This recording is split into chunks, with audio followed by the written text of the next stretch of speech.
All right. What's good, people? Welcome back to the Onyx Report.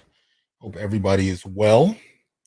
Uh, as you guys can see, this was actually one of the days I could post the advertisement a little bit earlier, so I got some surprise listeners on YouTube. A lot of the time, I don't know what I'm going to cover until I cover it. But again, welcome to the Onyx Report, where we as Black male justice advocates uplift Black men and boys using critical analysis. Pretty busy week for me over here. I will be joining presentation this Saturday. Actually, it's a 2-day presentation, 2-day conference online at William and Mary College. So, I will be there with a number of good brothers, at least be there, what do you call it, remotely. But we will be presenting on Black men. And let's see if I can pull up the information in time. Yep. And so this is for the Lemon Project Symposium. And so this is this weekend, as I said, should be pretty good. A lot of good brothers are there. Tommy Curry will be keynote. Myself will be there. O'Shea Gadsden, I believe Hood Scholar will be coming through. So there'll be a number of good brothers there. We're going to be presenting. It's a spring symposium, I should say. So hope you guys. I don't know. You'd have to check with William and Mary College again. The Lemon Project. You can ask them about access if that's something you're interested in. But it's the William and Mary's Lemon Project Spring 2022 Symposium. So check that out if you would. And because it's on East Coast time, I will be presenting like 6 in the morning my time. So, I may or may not get some sleep before that because I am not an early riser. Anyway, hope you guys are well. I see Prodigy in here. What's up? Good brother Tim, Winston, what's going on? See Truth. Hope everybody's well. There's a cat in here with a name I can't read. Not sure what nationality that is. I don't even want to try to butcher that, but peace to you. Barry, what's going on? Got Barry in the house. Mike, Ron, Hybrid Ninjas, what's up? Jay Cleveland, there it is. Some of my regulars in here. Kwame, appreciate that support. Indigo Flow, MLR, what's good, man? Brother Ian, man, matter of fact, Ian, this one is for you. Hope you're well. Rashid Barnes, thanks for that support, man. MLR, appreciate that support. Y'all are starting early tonight. Nim, Resistance, what's up? Indigo Flow, Ishmael. Ian, I appreciate you supporting in the chat. Tonight's show, dealing with the definition of the Gynopotestal, is a request that I've gotten from several people, but Ian in particular asked. So I said, you know what, let me go through it. What's up, brotherly love? What's going on? Shout out to Prodigy for that support. Jay Cleveland, appreciate the support. Indeed, we are all we got. Okay. The woman's name is Cyrillic, I guess it is. Svetlana. Okay.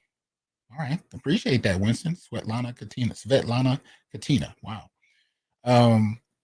Let me not get ahead of myself. First and foremost, y'all know I like to support and honor my subscribers. So let me start by doing that.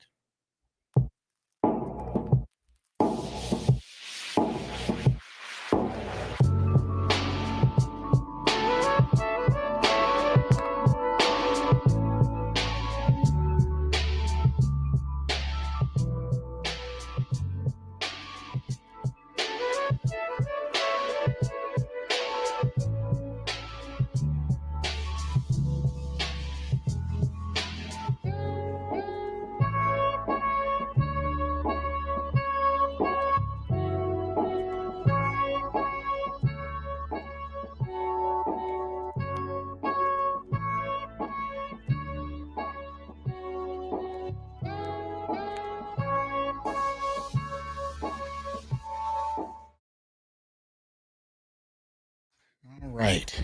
So much thanks to my subscribers and supporters, and you guys know the deal at this point.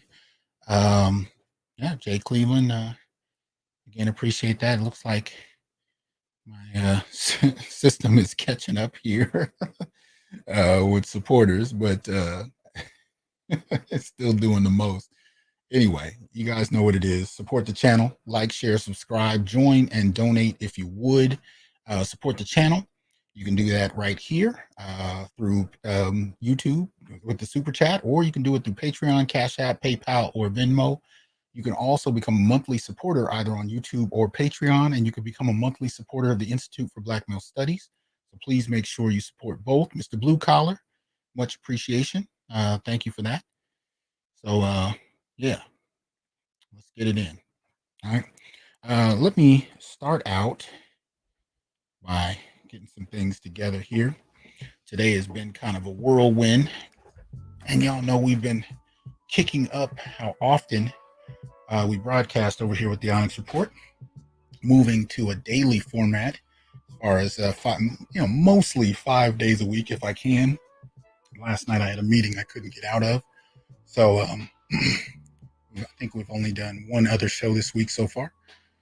Anyway, we're going to kick it off. Y'all know what we do with the Sacred Black Masculine series. And basically what this is, if you don't know, is that we honor Black men and Black men's accomplishments over here. And so I like to start out by acknowledging very organically when I see things that deserve acknowledgement. Now, these are things that come across my desk. So it's not something I really go out my way to look for, but sometimes my listeners will send this in. We are broadcasting tonight, just so you know, not only on YouTube, but Facebook, LinkedIn, Twitch, and of course on innerlightradio.com. So please make sure you support the station there. Shout out to Brother Jamal putting this on. Black owned, you know what it is. So support Innerlight Radio.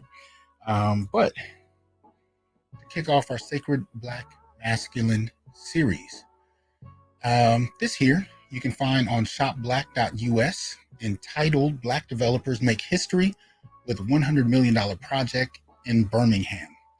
Right? A team of Black developers is set to transform 222 acres of land in Birmingham, Alabama into an estimated 900 residential unit, single family, multifamily, and senior housing project that has an estimated cost of $100 million.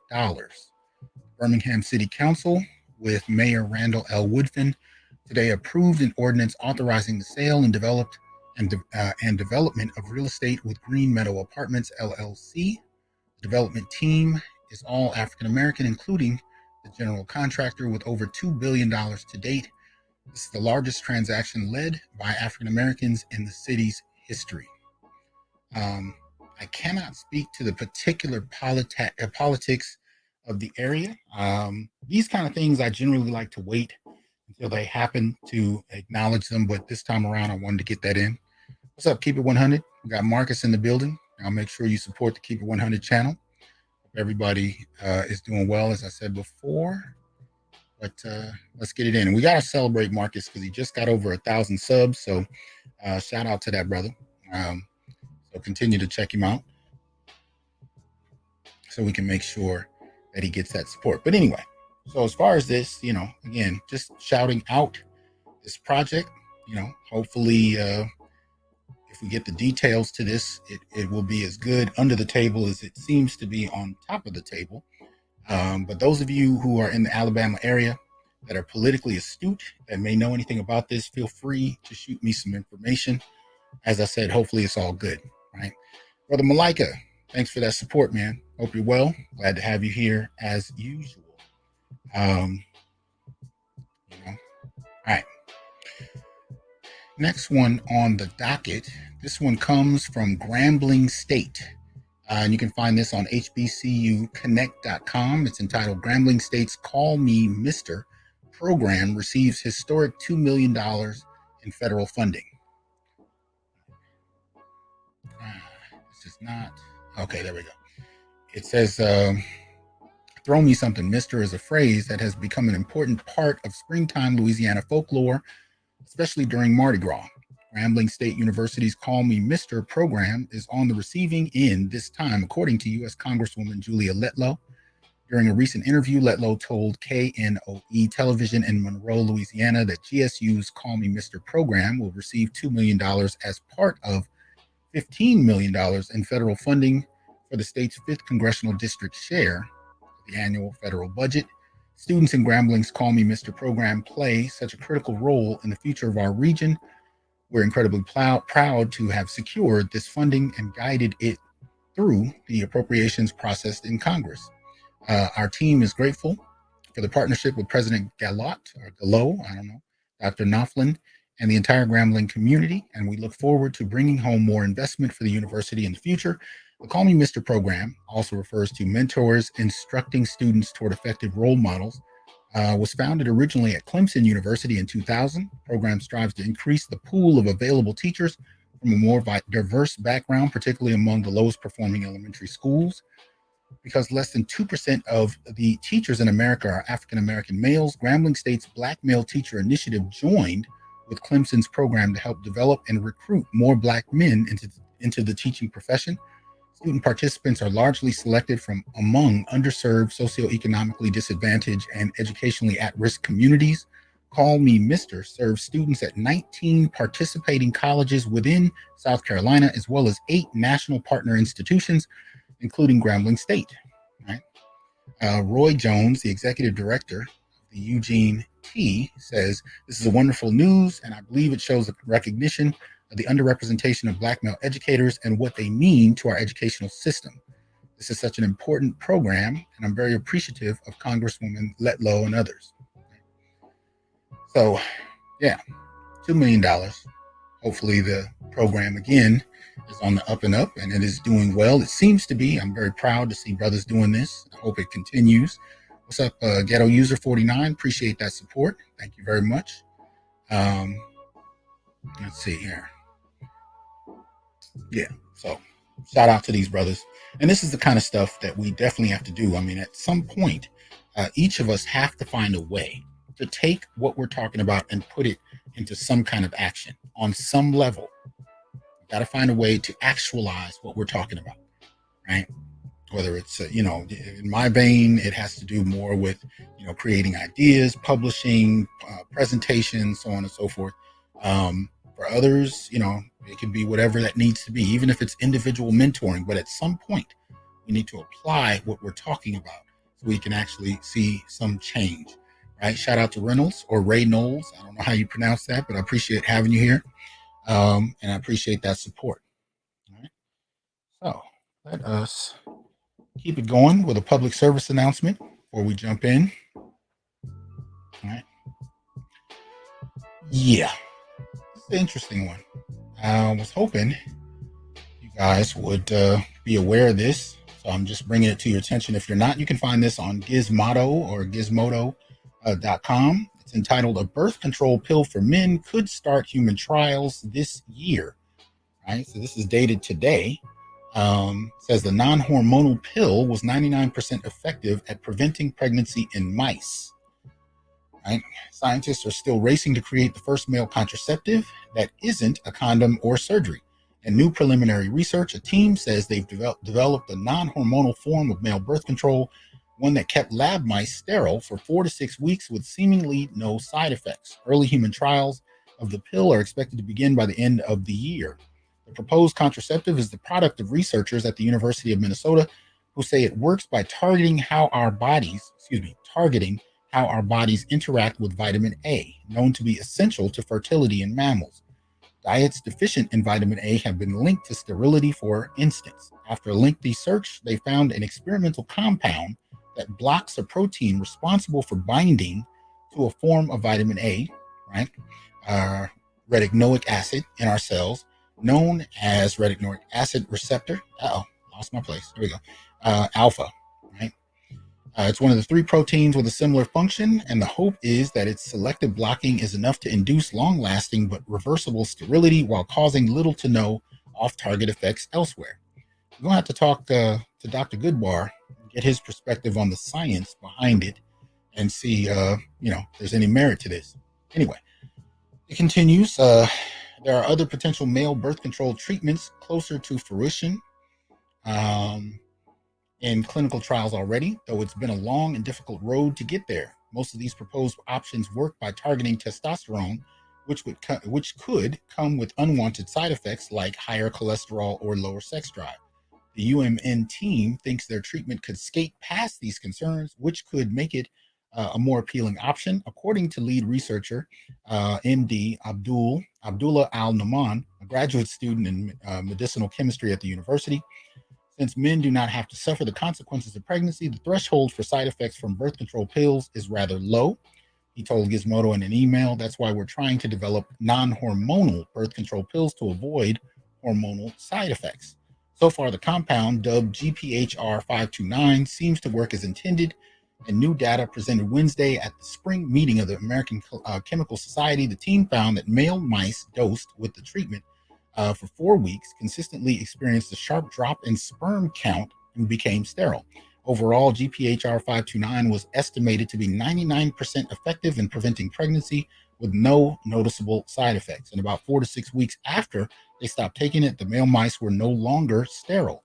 Other research of theirs in animals has similarly shown that inhibiting RAR-A should be safe and effective at inducing temporary male sterility. Let's see. What else? The team has licensed GPHR 529 to the company Your Choice Therapeutics for further development. And should things go as planned, they hope to start early stage clinical trials in people by the latter half of the year. The UMN team is also still working to identify other promising candidates, both in case GPHR doesn't pan out and to improve on their existing concept, which could allow them to get the same contraceptive effect at a lower dose. Elsewhere, the male contraceptive gel, NES/T, which lowers levels of sperm and natural testosterone, but then supplements its own testosterone to reduce side effects, is rounding the corner. A larger scale phase 2B trial of the gel is expected to be completed in early 2023, though more trials will be needed for FDA approval. So, just letting y'all know, this is the kind of stuff that is on the table.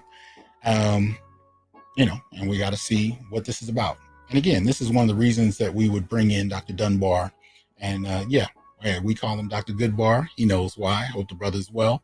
But we got to get him in, and we got to talk about, what this is and what it means and whether or not there's any merit to any of this, right? 135 watching. Like, share, subscribe, join, donate, support the channel if you would, so we can keep it going. All right. Let us see what it is. Oh, I wanted to get this in. I've been checking this out. All right, Samuel L. Jackson, The Last Days with Ptolemy Gray. This is based on a novel by Walter Mosley. Very interesting series. 3 episodes are out on Apple TV right now. I don't know how many there will be, but from my understanding, they drop on Fridays. I will probably do a review, but I was going to wait until it was finished. But the first 3 episodes are pretty strong, and they're definitely, if nothing else, because I can't say what the quality of it will be toward the end.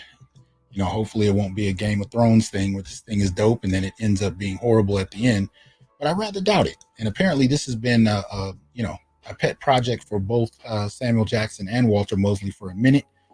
And I'll say this. This is probably the best work I've ever seen Samuel Jackson do. And it's partly because he breaks from character. You know what I mean? It's probably why. Usually I see this kind of thing with comedians. Like when I think of Robin Williams, beautiful comedian, hilarious. And then by the time he switched to drama, it blew a lot of us away. If you haven't seen some of his dramatic work, it blew us away because it went against type. Well, Samuel Jackson is doing something similar. Most of the time we see him as very assertive, fairly confrontational, very strong. This is the first time I've seen him play a character that is incredibly vulnerable. And it's mainly because he's playing a 93-year-old character who is dealing with Alzheimer's, dementia. And so I've never seen Jackson play a role like this. And I can tell you, as far as the first 3 episodes, salute to the brother. So if you have the opportunity, check out The Last Days with Ptolemy Gray. Give your thoughts. As I said, when the series ends, I'll probably do a review for my Patreon and then open it up. So I definitely am interested in checking out your thoughts, but wanted to let you know it is worthy of reflection. It is worthy of acknowledgement. And if nothing else, it is some quality work from Samuel Jackson. So far, I'm digging Mosley's work in this. I like one of Mosley's top pieces to me is "Always Outnumbered, Always Outgunned." If you haven't seen that, check that out. Beautiful piece. Lawrence Fishburne, really kills it in that as far as the film adaptation. But I tend to like Mosley's work. Um, so anyway, just wanted to kind of shout the brother out because he's doing some powerful work. And if you haven't seen The Banker on Apple TV, definitely check that one out as well. He did that with Anthony Mackie, Samuel Jackson. Beautiful work in that. But we're used to seeing Samuel play Samuel. So take no prisoners, straight up. That's kind of how he is. I've never seen him this vulnerable. And it highlights the experience of many of our elders in terms of what they deal with. But again, even when we talk about elders, I don't know if I've seen very many elder Black men and the particular things that they face. I don't think I've seen too many productions that delve into that. Everything from family stealing from you to forced dependence on others, while of course dealing with issues like dementia and Alzheimer's. Very powerful, very powerful. So check that out if you can. I think it's definitely worthy. All right. So this is what it is. What does the Black Gynopotestal family mean? Right.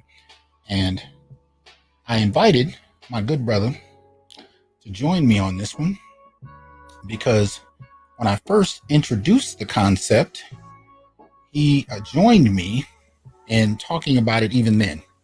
And I'm not even sure which video I first introduced it in, but I wanted to invite him back in because he's been doing some incredible work. Well, he always has been, but lately he's been doing some ongoing shows examining a number of different major reports. And I want to give him an opportunity to shout that out because I think this work needs to be seen. And we're going to tie that in to the Black Gynopotestal Network. So first and foremost is my good brother BGS there. BGS, you there? What's going on, Doc? What's up, man? How you doing? Pretty good. Yeah. I wanted you to shout out a little bit of the work you've been doing with art recently. Oh, it actually was born from the Monahan report and the debate that was going back and forth with that. But the thing is, the study that was done by President Johnson that actually highlighted the Monahan report was actually called the Kerner Commission Mm-hmm. after the night after the hot summer of 1967 when I think you had like 30 or 40 major riots in the urban areas. And so he pulled the stuff from the Monahan report and actually gave it to a commission, the Kerner Commission, right? I think it's like 1,500 people. All right, go and find out why this keeps occurring, especially amongst Black folks. And so a lot of your affirmative action policies like FHA, where you can actually buy housing, integrating the schools, all that kind of stuff, workforce for work training for Black men, that happened in the 70s. That all came out of the Kerner Commission. Even we had Officer Charles a couple of times on because it actually talked about community policing to Okay.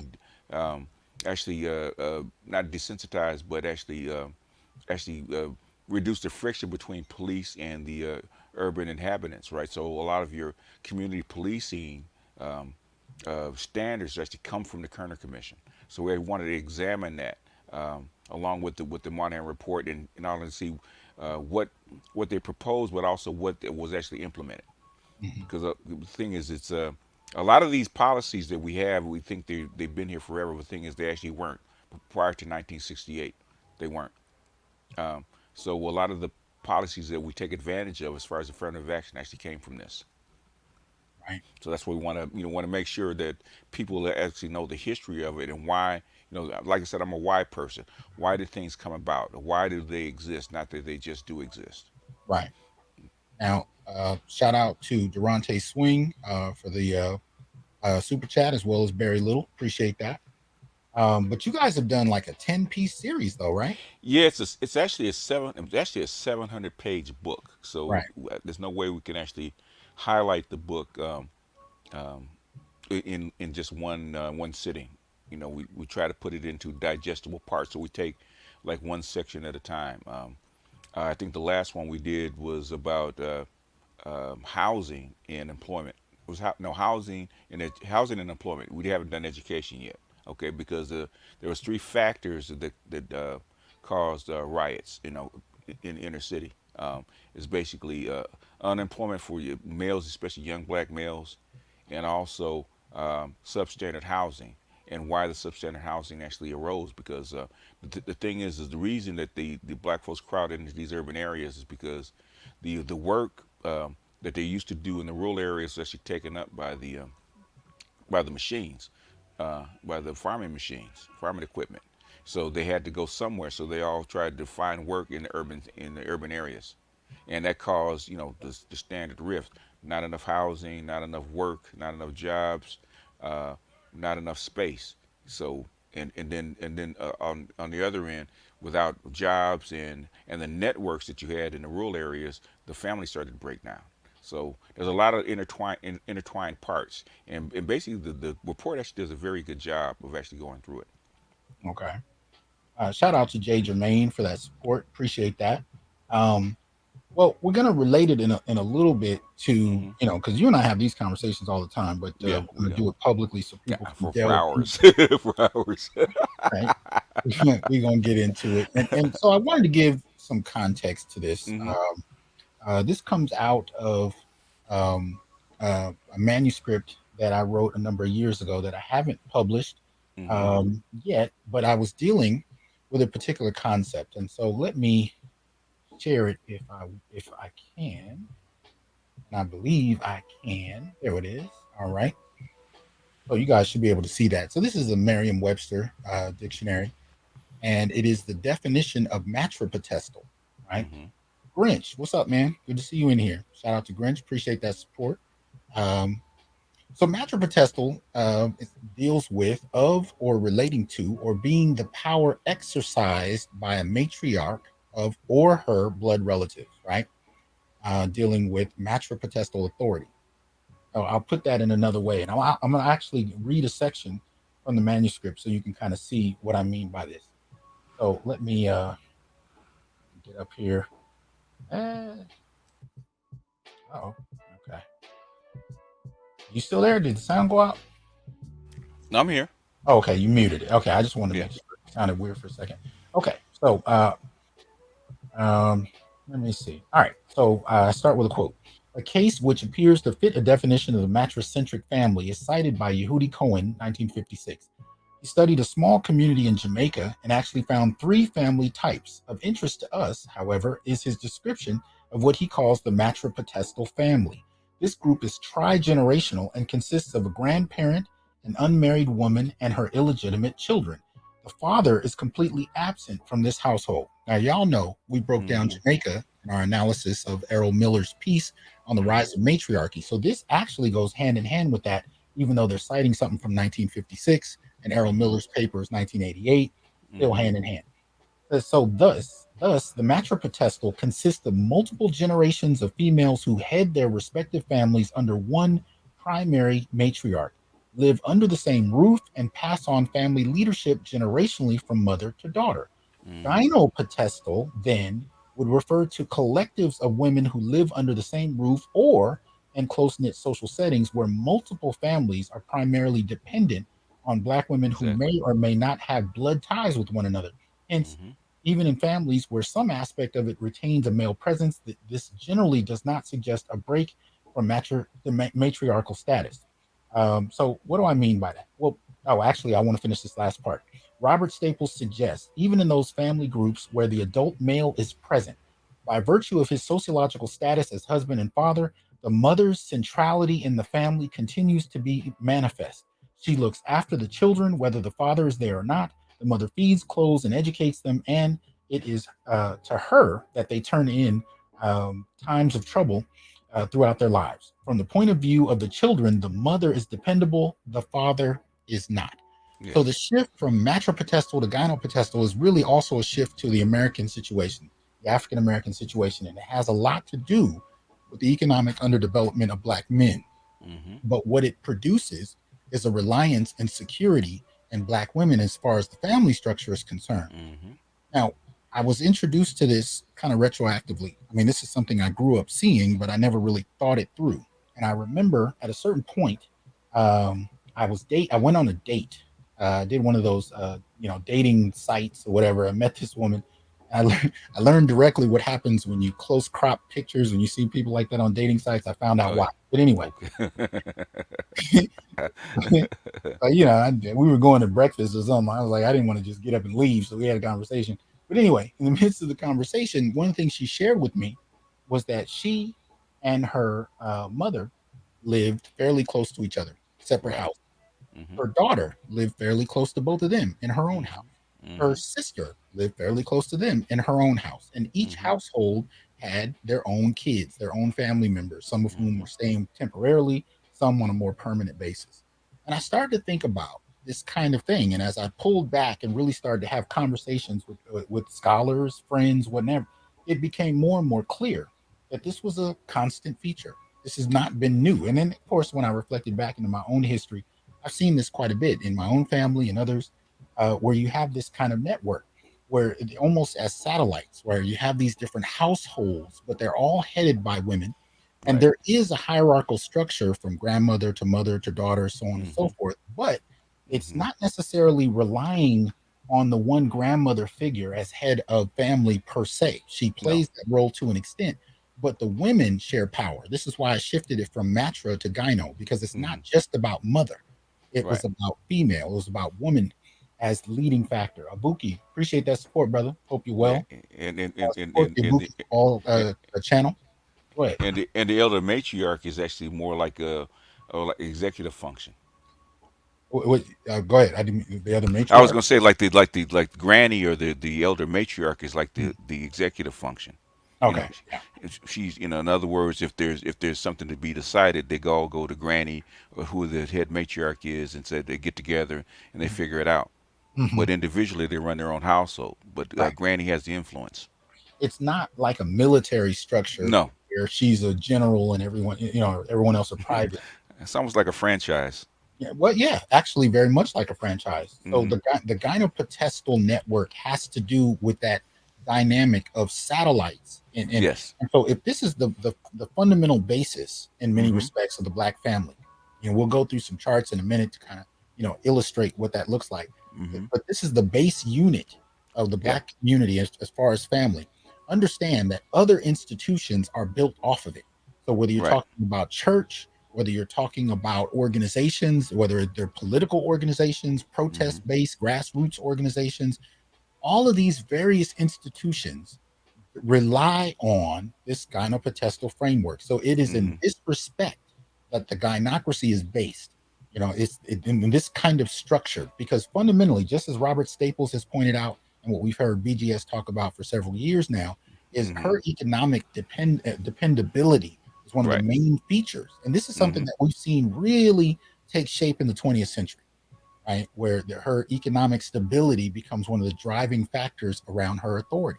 Hmm. Even recently, I just played Claudine for some of my students in my writing class, and we were talking about the Black family structure. And one of the things you could see was the inconsistency, the lack of reliability, Right. even Right. portrayed in the film as far as the man is concerned, fathers are Hmm. concerned, um, Hmm.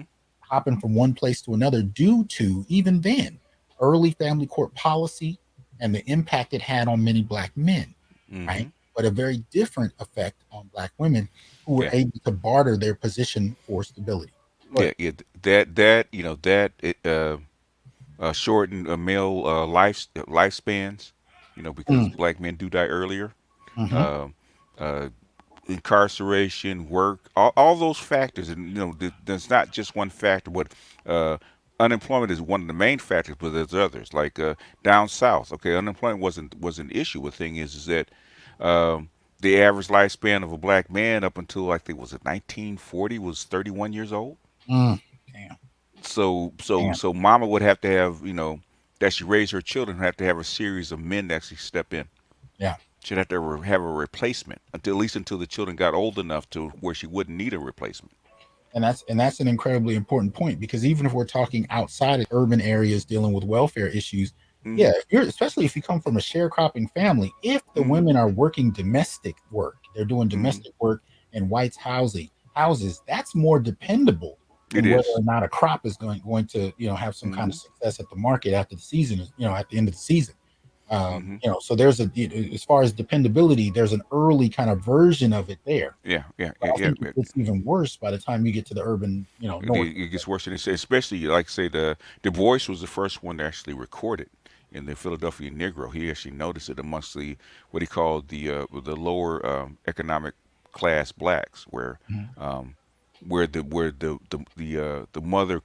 mother the women could always get work, either seamstress, there's service jobs, there was a domestic work. They could always have work. But the man, because there was an urban center, was unreliable. And a Yeah. lot of times, okay, Hmm. boss, you didn't get a job. Okay, I got to replace you with somebody else. Right. So, Right. And I want to also mention too, before I forget, the other hmm aspect to this notion is the role of the male, right? Especially if hmm you're talking about sons. Now, well, actually, let's start with fathers. So we got this, satellite structure, or as hmm BJS put it, this franchising structure, right? yes. And I hmm like that shit. Hilarious. You're gonna franchise. That's cold. But anyway, so if you're a man, and this is what actually was happening to me on this date, if I had decided to pursue this woman further, right? hmm I knew, and we just, she would tell me about other men she dated, so you could kind of see the established spaces or roles for him in her hmm network. At no hmm point did she conceptualize moving in with him or falling hmm into his programming. What Right. she talked about as far as dating is what role you would play in hmm her dynamic, right? Right. She talked about whether or not a man is worthy of moving into her house.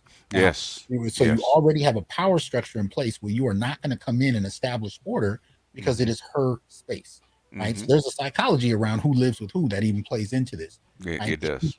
But she would talk about men who moved in and when they didn't, live up to her standard, how she hmm would put them out if their behavior hmm was inappropriate or if they didn't play the role that she had established. Now she hmm also had kids, one of whom was an older son.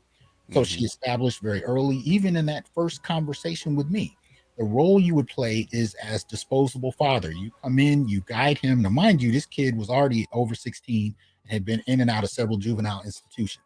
So your Right. job is to come in and rein him in, give him Right. some guidance. But part of that is also under the perception that manhood is something you can sprinkle on like seasoning salt. It'll be okay. And I've tried to tell women, if I actually was going to play a significant role in a child's life who isn't Right. mine, or hell, even my own child, if my wife and I were going to get a divorce and separate households, I need to have hands-on access to him when he's 5. Yes. Don't call me at At 16. least. At Right. least five. Yeah. I'm not rolling around on the ground with some grown man. No, I got to have him young. But hmm the idea what here in this structure is you can bring men in. And this, mind you, this is going on in each of these various satellite households. hmm Bring men in. They play very specific roles. They provide sex, entertainment, a degree of protection, fatherhood as necessary, but Financial resources. Yeah. financial resources. But hmm they are disposable. You do hmm not have a position etched in stone. The moment you do something or don't do something that falls under of her So approval, let me ask you you this, gotta Doc. go. So let me ask you this, Doc. So stepdaddies don't get tenure. Oh God. Oh God. Not at all. There's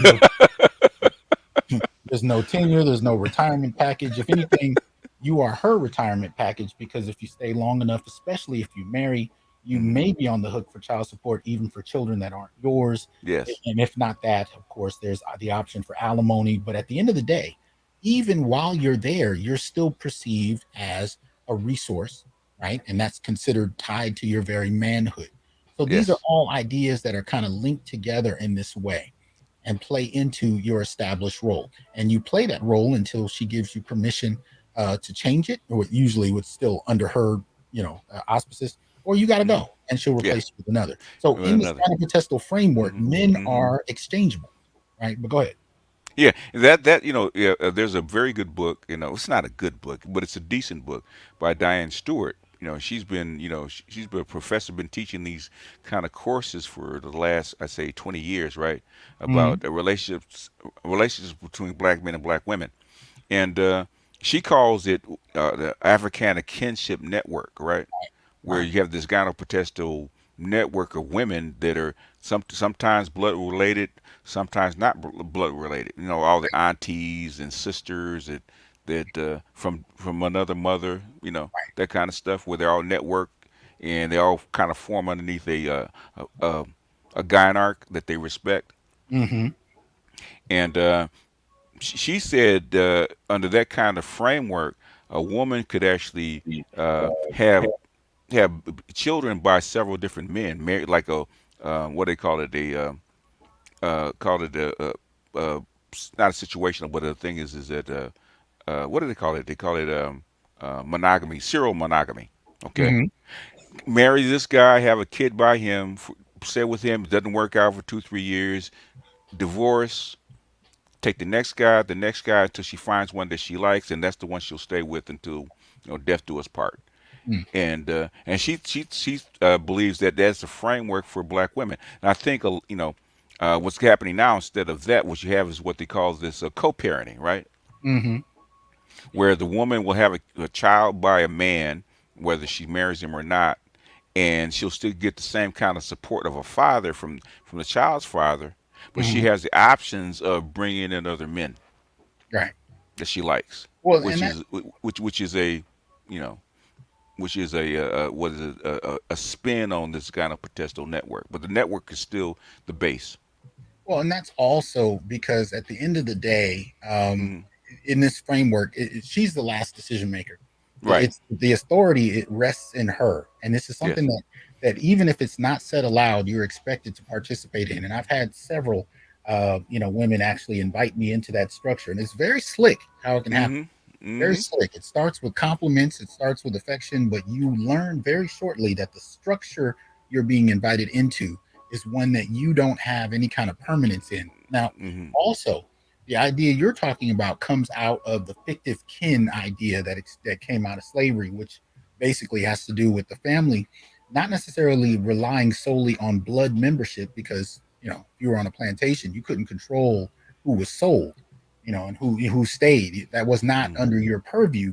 Hmm. So fictive kin is really rooted in the notion that whoever really is there and Hmm. participating is family. It's And family. I give my students an example of that. I said, if you've ever been to a family reunion, you'll know half the people there you have no idea how you're related to. Hmm. Especially when you're in a family like ours where we use a lot of nicknames. Hmm. You just know that's Sweet Pea. You just know that's Junebug. You have no idea how y'all are related. And sometimes you won't understand it when somebody explains it to you, but then you often find out you're not related at all. That's a Right. family friend that's just been there, their mother's been there, so on and so forth, and your family and under that. Your adopted kin, that's been Right. been positioned inside the network, franchised inside the network. That's cold. You ain't shit for that. how, Anyway, c- how come this Wendy's doesn't take like that Wendy's? don't do it. Don't do that. How come they don't take my coupon? How come It's that y'all don't have the McRib? McRib. They always say that in commercials at a participating restaurant. Participating. Your woman does not participate in that Yes. particular item in the franchise. Yes. And that Mm-hmm. comes up if you see her grandmother doing something and you ask if she'll do it, like, serving a plate or whatever. Nah, Mm-hmm. we don't do that at this participating franchise. Don't do that. You ain't getting your service, food service. Right? But, but anyway, so this the structure does kind of come out of this idea of fictive kin, but it's morphed. Mm-hmm. And it's morphed in a manner that really takes a foothold in the 1950s, 60s, and 70s, where you start Mm-hmm. to see multiple generations of female headed households. And the very idea of a Mm-hmm. male headed household is considered a no no. It's considered something not to be talked about or relied upon. Because fundamental to this is that black men can't be depended upon. So even if you have one of the younger females in the family come back to the family and say, "Hey, I'm getting married," and they can detect that this is a patriarchal kind of framework, she will be chastised Mm-hmm. about participating. If anything, if they allow her to do it, but they don't really deny; they just kind of pressure. it's a lot of what you call peer pressure in the Right. family. But the Yes. fundamental thing that she'll experience more than anything is the pressure not to do it, and the notion, the warning, if not the curse, that Mm-hmm. this is going to fail because he will not be reliable. Mm-hmm. Right? You need to follow our program to ensure your own stability. And that is a Mm-hmm. program of making sure that you only bring men in on conditional terms and that Mm-hmm. they be immediately released once they've served what role they need to serve. And so I kind Mm-hmm. of want to make sure that that's clear because there is a power structure in this dynamic. It is gynocentric in focus, and they are well aware of this long before you are. Especially if you're Mm-hmm. just dating this woman, you're just getting to know her. You're in the the honeymoon stage. The sex is good, the conversation is good, Mm-hmm. but pay close attention to the family structure. Pay close attention to the things you're being invited into, Mm-hmm. because a lot of the time, if you're dealing with a gynopotestal, kind of framework, you're being invited to participate on terms where you are on a limited contract. Now, Mm-hmm. here's the other piece to this. You do have males in the family. I talked a little bit about coming in as a husband or a boyfriend. Sometimes you're a long-term boyfriend, and then of course there are fatherly responsibilities that you're expected to give. And Mm-hmm. then when you are put out, or when you can't take it anymore and you leave, it is of course expected that you continue to parent, whether the child is yours or not. And this might be an adult. You're still Right. expected to parent. You're still expected to financially contribute. Women Mm-hmm. will still call you for assistance with repairs and Mm-hmm. various issues that may come up, even if it has to do with something that threatens her household. You may still be called in. In other words, and shout out to Officer Charles. Appreciate that support. You may be called in for protection. You Yeah. may be called in for protection. Officer Charles says I had to tell an ex that I'm frankly Beverly in the maze. I'm the king of Kamehameha of these Hawaiian Islands. This Charles is nuts. No tenure for you, sir. But it's, essentially, Mm-hmm. you're still expected to play husbandly roles Right. without the expectation of wifely duties. So Right. you're still protecting and providing indefinitely, but the Mm-hmm. things that you may require are not Mm-hmm. really relevant, right? So Mm-hmm. that's the male part of it. The other aspect of the male experience is when you're a son, and you're Mm. a son that is living in this gynopotestal framework. And what you'll often find, and this happens to boyfriends slash husbands as well, Mm-hmm. there is a kind of son husband component to There this. is. Yes. Yeah. You are still expected to play out traditional husbandly roles as a Yep. son, Yep. and you're now here's the main component to it too. You might be bartered out to not Yes. only other members of your gynopotestal network, but other networks, Mm-hmm. depending on the women in conversation with one another. In other words, Mm. you as her son, right? Your Mm-hmm. grandmother has her household, your aunt has her household, your sister might be developing her household. Mm-hmm. A lot of the time, these brothers are not consistently employed. They haven't completed their education. They're still very dependent, and they're Mm-hmm. socialized to be very. To And be, that's yeah, something we got to recognize. I think they're hamstrung on purpose. Yeah, that's what I mean. They're Mm. socialized to be dependent in many Mm-hmm. ways. So the women will take off into their lives. The men tend to be very dependent on mama, Mm. right? But when it comes to lifting things, moving things, repairing things, transporting things, providing temporary protection, you Mm-hmm. might be bartered out not only to other women in the family, but you Mm-hmm. might find that a friend of your mother's who has her own network, you might be sent to her house to provide Mm-hmm. services. You might Mm-hmm. be sent to her child's house to provide services. And Mm-hmm. yes, those services can even include sex. This Mm-hmm. is not necessarily something that your mother, has to directly, determine, but it is acceptable that if Mm-hmm. you're providing resources to some gynopotestal network that is close to yours, that if sex comes up, that is a feature that comes with it if they want to use it. And sometimes, depending on the how how dependent you are, they will actually pick somebody out of the network to for you to mate with, for you to be with, Oh yeah, because yeah, the first approval and disapproval is not the father, okay, yeah, about yeah. who you can be with, who you can't be with, or who you can date, okay. Hmm. Hmm. Okay, it lies within the network, and you will be shamed if you bring in a woman that's not part of the network. You will actually be Yeah, shamed. yeah, Okay. yeah. And it can actually there's a lot of these things that can play out in a lot of different ways. I remember that there was a friend of my mother's, you know, Mm-hmm. she'd known for years, and my mother told me this. She asked my mother if she could sleep with me. Mm. And my mother's response was kind of like, well, if you can get it, you can get it, you know. Oh my I goodness. mean, she didn't Okay. say it that way, but that was her basic Uh, uh, response. You know, yeah. if you can get it, you can get it. Now, Mm-hmm. understand the difference in this. You Mm-hmm. and I are boys, and matter of fact, you have daughters. Mm-hmm. At what point, if especially if I've been around since your child was a little girl, at what point can I ask you to date your daughter as your boy? I've been around for Never. years. She was a little girl. She's now an adult. She's 18, 17, 18, and I'm going to ask you permission to have sex with your daughter. How's that going to go? No, it's not gonna happen. Right. Yeah. Right. And I might have to watch out because BGS might be looking for me. You know what I mean? Like that. Even the request is out of Mm-hmm. pocket. It's out of pocket. Yes. It's out of pocket. Men understand this, but Mm-hmm. that's not necessarily how that works in this framework, right? Because sex is one of the features that Mm-hmm. young men are expected to provide, particularly to not only older women, but women Mm-hmm. in established positions in this gynopotestal framework.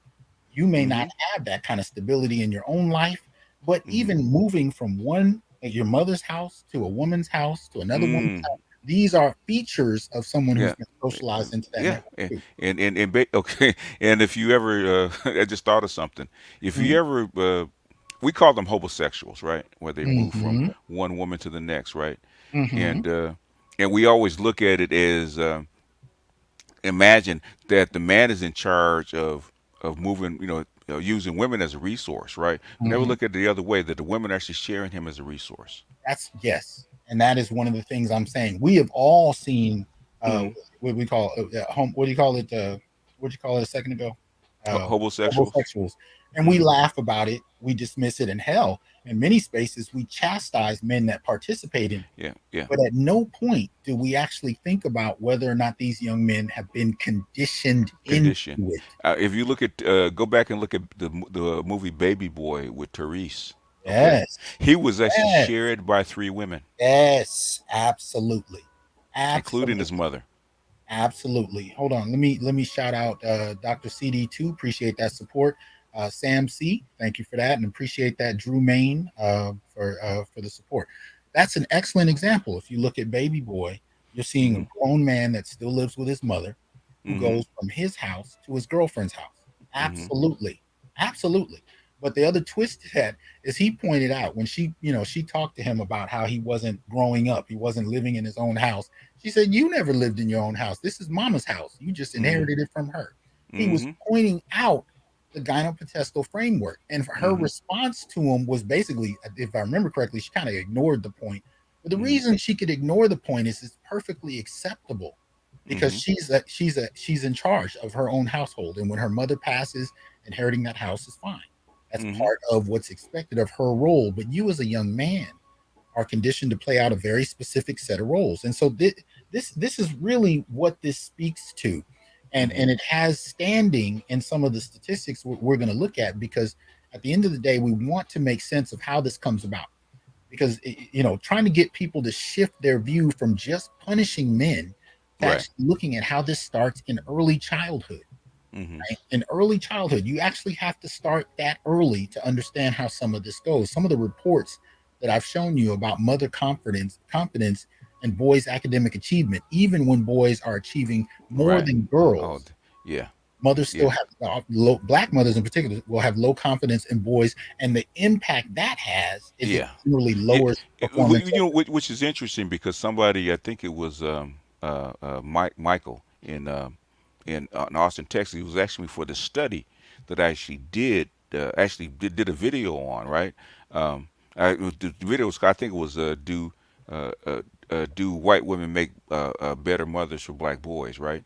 Mhm. And the study found out that just by just by giving a black boy a different mother, right, raise his IQ points 15 to 20%, 15 to 20 points. In other words, they did studies on adopted and foster kids, foster boys that were actually raised had a Caucasian mother, right? And what they found out is that when they changed the mother, the black boy after a couple years did just as well as the white boy did, as far as Right. IQ and studies and home and all that kind of stuff. And that's not a biological issue. She No. doesn't come from a culture that promotes a gynopotestal framework. Right. That's the confidence and the social expectation of boys is different Yes. another dynamic. But in our culture, service Mm-hmm. is a feature of the male role. The expectation of a particular type of service. Subservience. Yes, absolutely. Yeah. Yeah. Absolutely. This is why when I talked about the ConcuServe, that's where this comes from.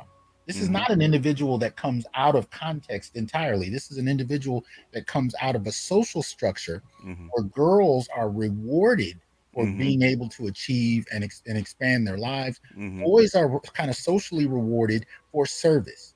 Now, Mm-hmm. this doesn't mean that everybody goes to college and all the girls. No, this can happen among a variety of people on welfare. Like Mm-hmm. if you go back to Claudine, for example, right? You saw the beginning of a Gynopotestal network in that. If you remember the film, her oldest teenage daughter is pregnant by the end of the Yes. film. Yes. And Claudine is talking to her daughter about how the man she loves is going to leave her. Yep. He's not going to be financially reliable, and she's going to end up on welfare, staying in a project just like Claudine. In Mm-hmm. other words, she's preparing her for the fact that you're just going to be another woman with your own household of children Mm-hmm. that's not going to be able to rely on a man, but you'll be dependent on welfare, even if you never go to college, you never, and you'll be working under the table for extra cash. But this is the network. And Mm-hmm. from there, Claudine's daughters and sons can also go over to her daughter's house. Mm-hmm. Her daughter's children can also come over. There's kind of a sliding Yeah. mutual, beneficial relationship there, Mm-hmm. that kind of plays into this dynamic. And so I'm just kind of, I'm saying we've seen examples of this. BGS raised Baby Boy. We can go back Yeah. to Claudine. We've seen examples of this, but we never framed it. We just kind of took it as, so we'll get our analyses will cover bits and pieces of it. We talk about single motherhood, we talk about homosexuals, but these things are connected in a very Mm-hmm. particular way. Yes, sir. Appreciate that support. Hope I didn't mispronounce, brother. Um, yeah. So I just want to kind of frame it so we understand what we're looking at. This is not something in isolation that only affects certain individuals. This is a cultural prerogative. Mogul Mays, appreciate that support. This is a cultural, and this is something we pass on. As Abuki Mm-hmm. says in the comments, it's a program narrative. Mm-hmm. Absolutely. Yeah, Dr. Dunbar talks about it. He's going through it. In fact, he did a video today about the lack of real male role models uh, in Buffalo, where he grew up. Right, Hmm. the same thing. Hmm. He went through the same kind of Gynopotestal network Hmm. where where Absolutely. where it's a bunch of women. Auntie, mother, uh, mother's female friends. Hmm. Hmm. Absolutely. Hmm. Yeah. And but we're so used to it that for us it's just normal. It's just life. Oh yeah, we defend it to our death. In fact, my neighbor was talking about his granddaughter, right? Sending her back to school to get her master's in business or MBA, and something he said that I've heard many times. Okay, okay, men are undependable, so you have to give girls as much education as possible. Hmm. Yeah. That's the crux of it. Yeah. I'm gonna share. I'm gonna put some charts up that we can kind of tear into, so we can see how some of this has been structured. Hopefully, Streamyard is gonna work with me. Okay, so this we'll go with this. All right. So you know, this is the first one I'm gonna put up, dealing with employment, 25 to 64. Now I would argue that this would be better served if it went younger than 25. I think there'd be some elements in this that we need to see. Yeah. It should be like the labor statistics are always 15, starts at 15 years old, That would be which is way. ideally better, but we'll work with this. So you Mm-hmm. can see on the right column you have all the USA for men and women, and you can see the Black community on the left. So you can compare what the majority is doing to in contrast to the Black community. Mm-hmm. So we see on the left when we're dealing with women, Mm-hmm. right? There are slightly more women that are employed than all women, Mm-hmm. and then you have a slightly larger population of unemployed than all women. You have a slightly smaller population of women not in the labor force. So remember, when they say unemployed, that generally doesn't count people who aren't even looking for work. They're classified more as not in the labor force. There's a difference between unemployed and not in the labor force at all. So you can kind of see the relationship between women and all women. But when you look at men, right, a lower population of black men that are employed, slightly higher population of black men that are unemployed, and a slightly higher population of black men that are not in the labor force, with 1% in the military. Uh, Hmm. Sam C, appreciate that support. Sam C says, how does this compare to the 1 to 50 blacks as millionaires? The thing is, how do you, when you say millionaires, how do you count their money? Because say if you have a house or a couple of houses in Los Angeles, you're a millionaire on Right. paper. So the thing is, how do you count it? How do they count it? So like I said, the devil's in the details. You can't throw out a stat and leave it by itself. So you have to see how do they count it? How do they actually account for millionaires? Is it making $1 million a year? That's like, I mean, we go by income more than anything else. How much do you make a year? Because Okay, if you go by wealth, that changes the discussion that of going. changes the discussion. Yeah, it Let does. me show you how that question relates to the notion of the Gynopotestal. Over Okay. 90% of black Mhm. millionaires by wealth are elders, often widows, that have Mhm. a pension and a home that they own. They're not Mhm. liquid, right? They have a pension and a home. Shout out to ADOS. That's where a lot of that data was introduced. But over 90% of our millionaires, in terms of wealth, Mhm. have a home and a pension. Yeah. Now, this is mostly with Big Mama. Big Yeah. Papa or Papa died 20 years ago, 30 years ago. Mhm. Mhm. The house that he had, that he died providing, she lives in. And so when I talked about the grandmother or sometimes even the great grandmother, usually, well, depending on your age, but Mhm. often the great grandmother lives with grandma, that whole kind of thing, being taken care of. The grandmother as Big Mama, who has the Mhm. house, the central house we all go to on Thanksgiving, we all go to Mhm. for family events. That house was often sacrificed for by Papa. Hell, even if you watch Last Days of Ptolemy Gray, he has a pension from working at the post office. This is, Mhm. I don't have to tell you about black men working government jobs and Mhm. retiring with a pension, right? Mhm. That's actually often the foundation of the Gynopotestal framework, because the grandmother, the elder woman in the family whose household is considered the family's household, the place we go to celebrate events and so on and so forth, Mhm. the one that people call when there's a problem and they need direction, right? Right. That Right. household was often provided for by a man, Mhm. at least in some significant fashion, even though he's never really had decision making say, Mhm. but his sacrifice often plays a significant role in the status of that. So again, going back to the notion that over 90% of our millionaires are widowed older women with Mhm. a pension and a house, that tells you something about the Gynopotestal framework. Because if we look at that woman not just from a wealth position, but actually look at her from a kind of a sociological standpoint, that's the basis. Even in a millionaire, that's the basis of the Gynopotestal network. And when she dies, the family goes through all kind of hell, doesn't it? Mhm. People Yeah. fighting over the house, fighting over, stealing jewelry, Mhm. whatever they can as she's sick. This is where all the family infighting comes in about Mhm. who's going to take her resources. And even if the family splits apart, you still have split apart female headed households Mhm. Yeah. that form Remember, smaller networks. remember the movie and the series Soul Food? Hmm. Yeah. Even though they were married, guess who ran? That's the Gynopotestal network. Even though they all had husbands, Hmm. but they all had Exactly. their houses, they all had their jobs, Right. and even after Big Mama died, they still formed a Gynopotestal network. They were in charge of saying what went on in that family and what didn't. Yeah. And most of the men played very subservient roles. Mm-hmm. Very subservient. And I didn't have the language for it at the time, but I kept looking at that like, what the hell? What is this? Each woman kind of ran their household, in the same kind of way. Mm-hmm. Vanessa Williams playing the preeminent 92 of that, according to how Brother BGS would break that down, went through several husbands. mm-hmm. Right?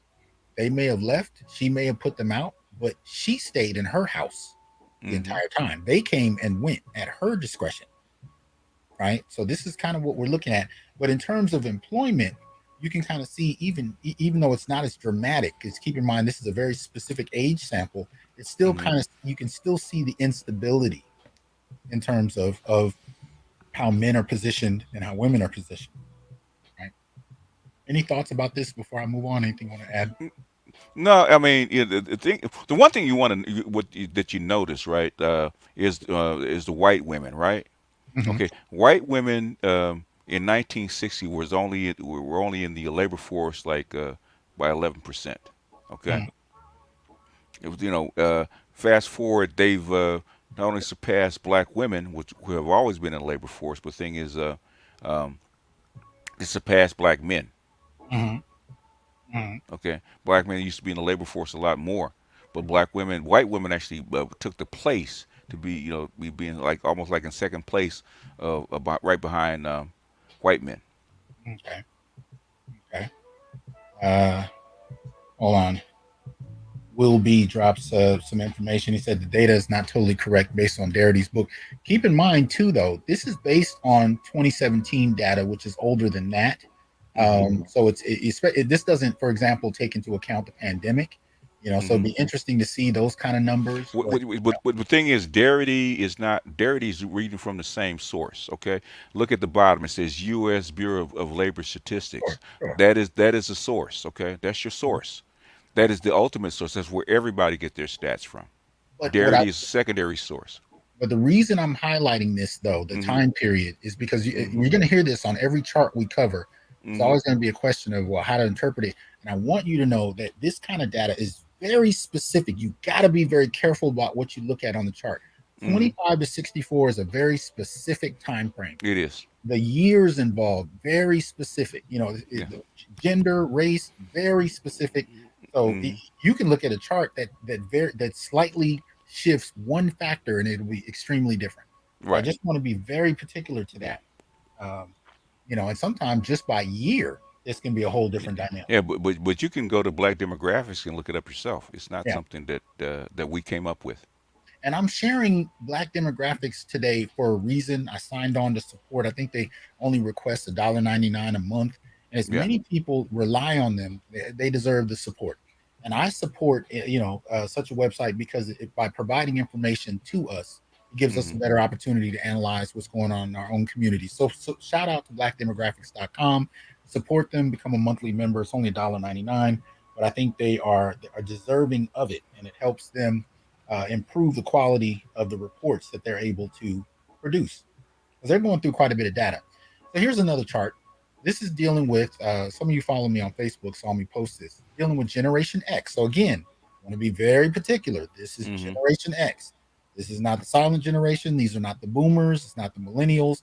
So you're going to see slight variations with that. But this is dealing with single Black men and women ages 41 to 55.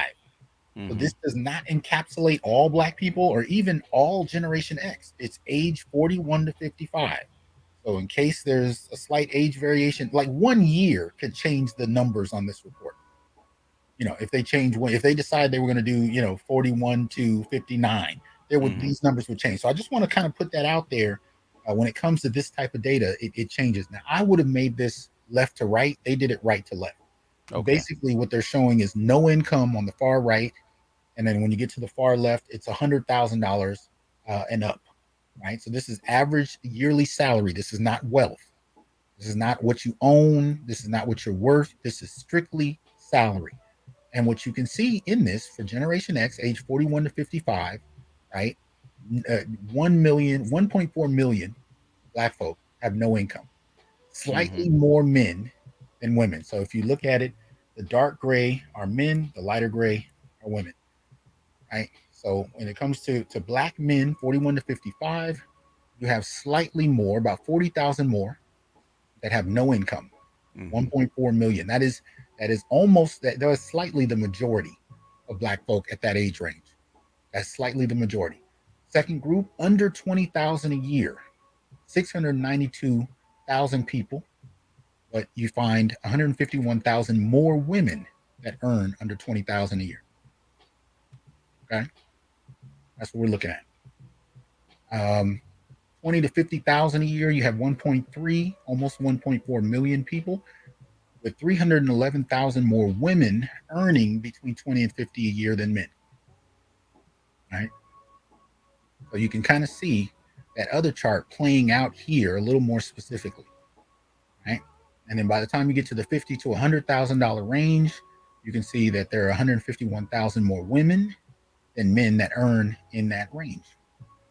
Now, obviously, this doesn't account for under the table / illegal income, so on and Right. so forth. This is a specific population, right? Rick Simmons, appreciate that support. Yeah, thank you for that.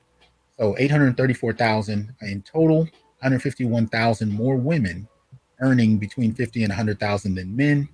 And then when you get over 100,000, only 5% of this population is over 100,000. And I want us to let that sink in because men hear this all the time that they're supposed to make over 100 to be worthy.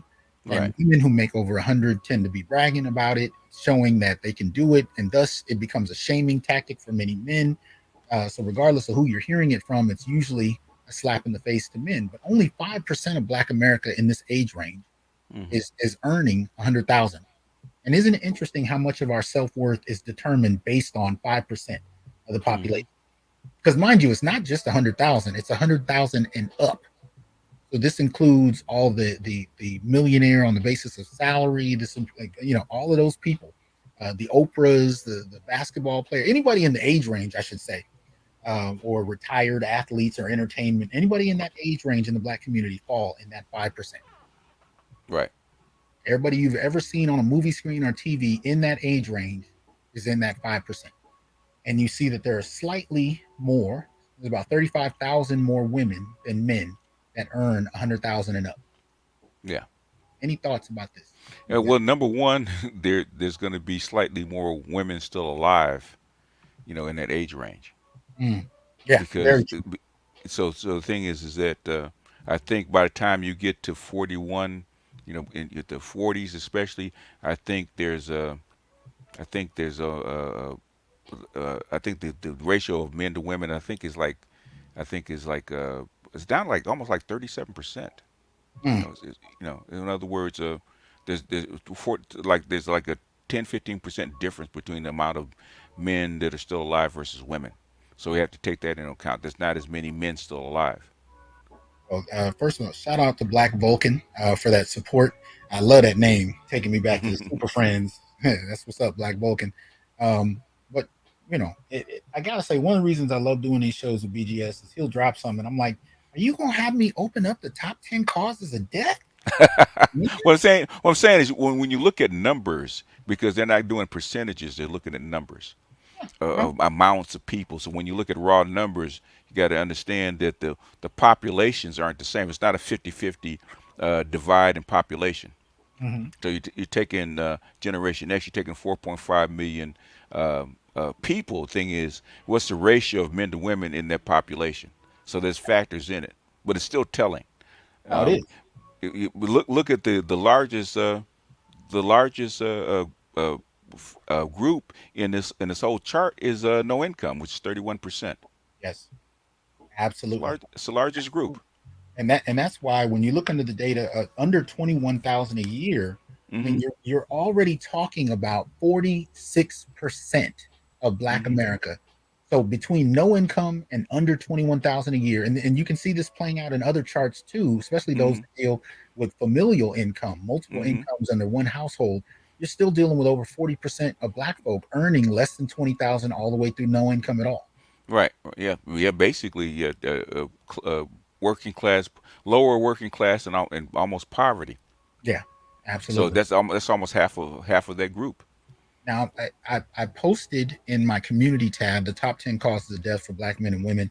I had a lot of response on Facebook, a lot of response on Instagram and Hmm. Twitter and YouTube about it. So I might pull that up and we'll play it because all of this, I'm not showing this just for us to look at numbers. I'm showing this to show you how the Gynopotestal framework is backed by materiality, backed by Hmm. numbers, Right. right? When you look at this, the only place where you really see men outperforming women is when it comes to no income. Right.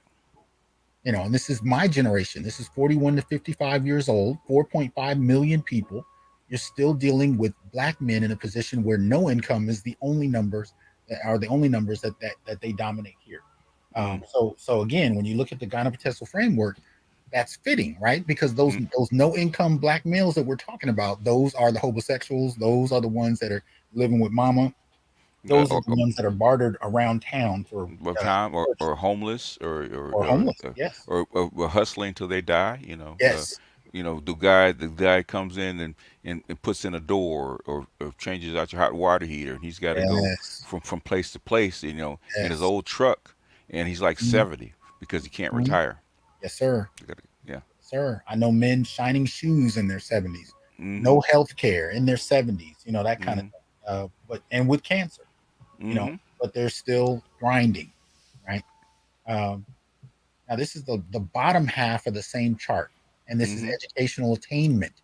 And again, this is right to left, right? Mm-hmm. So it starts out with less than a high school diploma, and if you look closely at it, you can see that black men have more numbers that have Mm-hmm. less than a high school diploma. And this is an interesting little factoid: black men actually have more, as far as diplomas or GEDs, than black women. But Yeah. a lot of that, I would argue, is It's GEDs, GD. Yeah. which is fine. It just means that in terms of college access, GEDs don't necessarily lend themselves to that. So we're And graduating. also it means that but you weren't properly taught in high school if you got to go back and get a GED.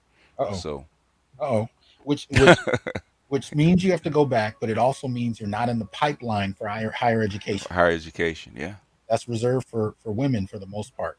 And even though it may not seem as such, because if you look at some reports, you can see, well, there's a significant number of black males going to college. It's not like, a Mm-hmm. million black women and three black men. Keep in mind that if you go back to 1976 all the way to now, Mm-hmm. charts on this as well. Black men literally have half the degrees black women do in terms of college degrees. So, actually, from associates all the way through graduate school, we literally have half the degrees black women do. So, even when you see more black men going to college now, that is a recent phenomenon. If you're looking at the last 50 years, and so we're behind for a reason. We were never conceptualized to be in the pipeline for No, higher education. no, or education. Period. The thing is that if it wasn't for the '60s and civil rights, you would still be. Most of your black men would never even graduate high school. Yeah, And most of your black men would never even get past the eighth grade. yeah. And that has been by design since slavery. In fact, the Mohawk Conference, even in 1890, they said the women need to be educated because they needed to do the bills and run the household and raise the children, right? Better educated children. Hmm. But say black men didn't need to learn how to write because it was unnecessary for their job.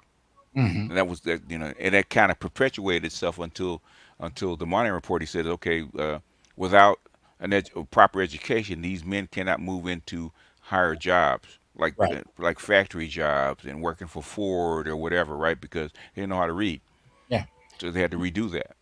And then when you transfer in the late 70s into a system where middle class access is dependent on Yeah, college degrees, you yeah, start to yes, see that black men are being strategically shifted out of the elevation right. of the middle class. Now we're going through another wave of that where it's not just college degrees, it's STEM fields. Mhm, But again, if you're coming out of a dynamic where you're unable to read, if you're at a mhm, 10% literacy rate and a yeah, 12% math and science rate by the time mhm, you're in the eighth grade, you are mhm, already pivoted out of mhm, being able to compete at a mhm, at a high level. So when we see this chart, and shout out to Jeff Sakala for the generous $99 donation, appreciate that. Um, when you see that those first two markers where black men are actually have higher numbers in terms of less than a high school diploma mhm, or a diploma or GED, that's where you can see us literally being phased out. So even if you mhm, say, well, we don't need a college degree, we could just work STEM, we could just work.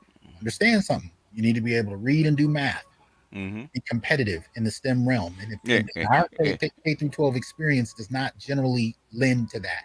the thing is that it's not just doing math and reading. It's also being able to problem solve and solve logic problems. Okay, Mhm. that's where the education comes in, and you cannot learn that in a couple years. You cannot learn that at a community college. You can't learn that in 4 years. It takes development in your mind, in your brain over time. But I want to go back to something you said a while ago Mm-hmm. when you talked about, we were, and I saw that article a couple of years ago where you were talking about white women as mothers. Mm-hmm. The not just the GPA, the IQ points actually going up for black males. Right. And Cozy, appreciate that membership. Welcome to the Onyx Brotherhood. I want to be clear, right? The difference is not just because you know white women just biologically cast off brilliance to anybody in their No. vicinity. It's strictly because they have a different cultural orientation that is Right. predicated on promoting males as Mm-hmm. opposed to conditioning them for servitude, conditioning Right. them for lower level performance.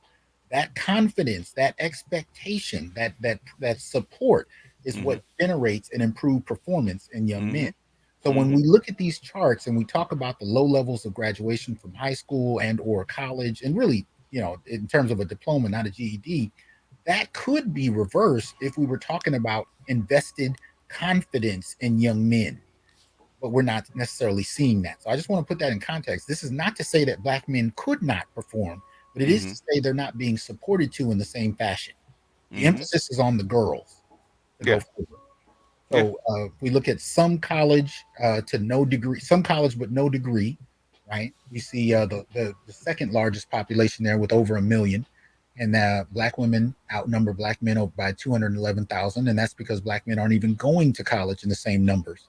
So women who are going but don't finish are still going to outnumber black men. Mm. Then you have the associate's degree, right? And you can see about 138,000 more women with the associate's degree, and then we get to the bachelor degree through doctorate, right? Bachelor or higher, and we see over 349,000 more women than men. And again, this is 41 to 55-year-olds, right? Shout out to BL. BL says, wow, that's deep. We see that a lot today where girls are taught to pursue education, black girl Black girl. magic, Yeah. and black boys are mocked for it. That Education, is true. a That's part. lane. That's another part of the culture.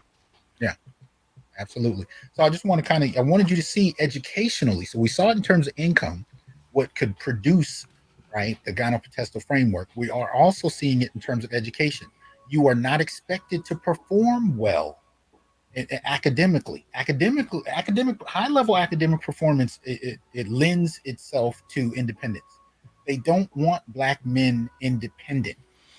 They No. want you to now if you're going into trade crafts and you're earning over six figures, that's okay. But again, are your resources being primarily focused on women? Mm. Are you providing that network for the men? Right. Black Vulcan, appreciate that support again. You know, um, so that's kind of the framework. You're not expected to perform academically. You're just expected to work. You're expected to bring in an Mm-hmm. additional income. In some Mm-hmm. families, it's okay if it's just fast food, if it's whatever, but you still bring your check home. You you Yeah. you, you take care of Yeah. resources in the home, You pay a bill. right? Yeah. Or a set of bill, but at her discretion. At her That's discretion. Yeah. how that works. Um, Now we're going to get to millennials, 25 to 40 years old. We're talking about 7.6 million. So there's already an increased population, right? Because the other the Gen X one was about 4.5 million people. So this is 7.6 million. Mm-hmm. But you see a similar dynamic, although a little different in key areas. Again, right to left, no income at all. We're looking at average salary, not wealth. 25 to 40-year-olds, right? The men have a higher level of no income, right? Under 20,000, women have about 168,000 more women who earn under 20,000. So men outpace women only in terms of no income. Women outpace men. Well, that's not true, and you'll see why in a minute. So mainly in terms of no income, but under 20,000 is majority women. That also goes for 20 to 50,000, Mm-hmm. majority women. By about 300,000 people, more women earn between 20 and 50,000 than men. Mm. When we get to the 50 to 100,000 range, we see slightly more women, about 12,000, 12,500 more women that earn between 50 and 100,000. Now, this is a slight twist, not a lot of people. right? Whereas if for Gen X it was about 5% that earned 100,000 and up, and for millennials it's about 2%. Yeah. But you actually have men outnumbering women by about 10.7 thousand, earning 100,000 and up. Now, across the board, if we collapsed all age categories, there are more men that earn six figures than women. But I suspect a lot of that has to do with boomers. Yeah, it does. And that goes back to the whole pension discussion we had earlier and that whole kind of thing. But that's worth, that's not income. So anyway, what we can see here is that for millennials, one of the differences is that over 100,000 there are slightly more males that earn that than females. But at the end of the day, you only have 170,000 millennials earning over 100,000 a year. And I think it's important because, again, if men are told that their value is in whether or not they earn six figures, if you're between 25 and 40, ain't but 2% of the black community as a whole that earns that. Mm-hmm. So at some point, there are a lot of women that are going to actually have to reconsider their numbers because they're vying for 2% of the population, or actually less than two, because 2% is split between men and women. They're Mm-hmm. either going to have to go older in age or go interracial. And there are problems with both. Most black women don't want to date older men. Uh, Most women do not want to date outside of a 3-year age range, plus or yeah, minus. yeah. And then if you start talking about interracial, I don't. There's not a whole lot of groups looking for black women. I mean, I don't mean to be any. It's blunt, but it is what it is. So this. So the reality is, you either improve your ability to compete for high level men, or you adjust your expectations to everyday men who and not only look at what they're able to create in their own world, but what kind of stability they offer internally. But Mm-hmm. you're going to have to make a change, and that's the reality of it. So this is millennials as far as salary. Anything you want Mm-hmm. to add to this before I move on? No, no, no. I mean, the thing is that as we go down to the go down toward the millennials and the Z's, the Gynopotestal network has less and less effect on them. Mm. Well, especially at the $100,000 level. Right. But if you look at the 20 to $100,000 range, you still Mm. have more women earning that in each category. Yeah. You Yeah. know, But so the bars have narrowed. the bars are narrow, definitely. Let's look. Okay, so we're going to go down to educational attainment. Mm-hmm. Mm-hmm. The only two areas where you see males outperforming females are less than a high school diploma or between high school diploma and GED. Mm-hmm. Again, a lot of that is GED, Yeah. right? So you have both equal, You need a GED to get into those um, what they call it trade programs. right? Right. So here we are. Now, when you talk about, again, some college but no degree, through associates, through bachelors, majority female, Mm-hmm. right? 167,000 more women that have some college but no degree, about 132,000 more women that have an associate's, and about 354,000 more women that have a bachelor's. And yes, as Prodigy says in the tab, the reason I show these charts is you are welcome to screenshot it, but you can also go to blackdemographics.com and see it there as well. Mm-hmm. You know, so you see the dynamic playing out there. You still have a low emphasis on education for boys, and again, you can see the replication of the role we're Mm-hmm. expected to play across generations in the Mm-hmm. Gynopotestal framework. Yeah. Uh, you want to tackle this one, sir? Uh, The obesity rates on the basis of race and sex. well, the thing is that the reason you see such a big skew, especially where black women actually the most obese, is because uh, black men have less say in how their women actually look. We Mm-hmm. have to accept them as they come. A little less so as far as Hispanic, but as you go across from white to Asian, you see that drop because there's no pressure on black women to look a certain way. Right, right. The Asian mother will actually get after her daughter if she starts to be obese. I Oh mean, man, they bug get her to death. blunt. They are They, blunt. yeah, they're You are blunt. fat. You will not get a husband. I'd be like, ooh, damn. Yeah, You know, you're too fat to get a husband. That's an Asian mother will tell her daughter that.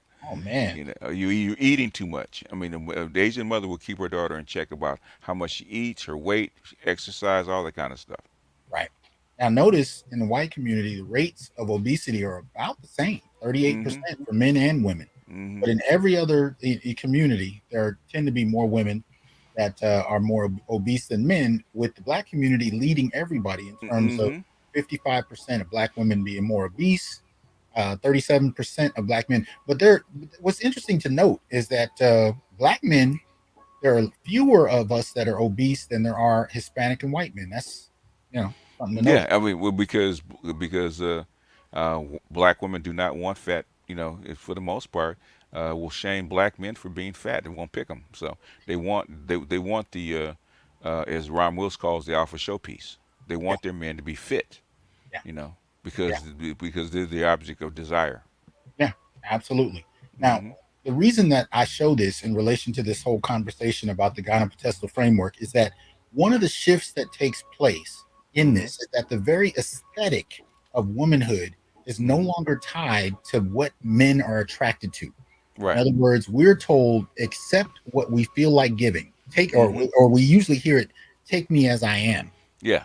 Now you are not going to be taken as you are, No. and take this from a brother who's losing weight. You're The- not going to be it- taken as you are. unconditional for them, Hmm. not for you. Exactly. Hmm. So what did black men do? We learned to find what was available appealing. Hmm.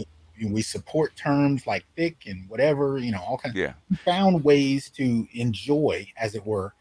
But here's the thing: their aesthetic was never crafted around our interests. So even and you've heard even in the last few weeks we've heard celebrities. Women don't dress for men. We don't dress Yeah. for you. We dress for ourselves. We dress for each other. Hmm. Yeah. Most other groups, the very definition of femininity and its expression aesthetically is tied to what men are interested in. Right. That's not the case in many respects in the black community. You're told to accept what is presented. You're Right. not consulted on whether or not you like We, it. we, It's yeah. not a We, factor. which is tied, which is why the Gynopotestal network is what it is, right? It's basically the women literally have the male role. Right. They determine the Yes. aesthetic. Hmm. They determine who makes the wealth, who gets educated, and so men are literally put in the same category as white women, Yeah, very much so. And, I depending. mean, and if you doubt it, think about this. Just think about the scenario. It doesn't have to be your exact family, but think about the scenario. Can you tell your girl or wife she needs to lose 50 pounds? I'm sorry. Yeah. See that? Even the laughter lets you know the framework because in other communities, that's not funny.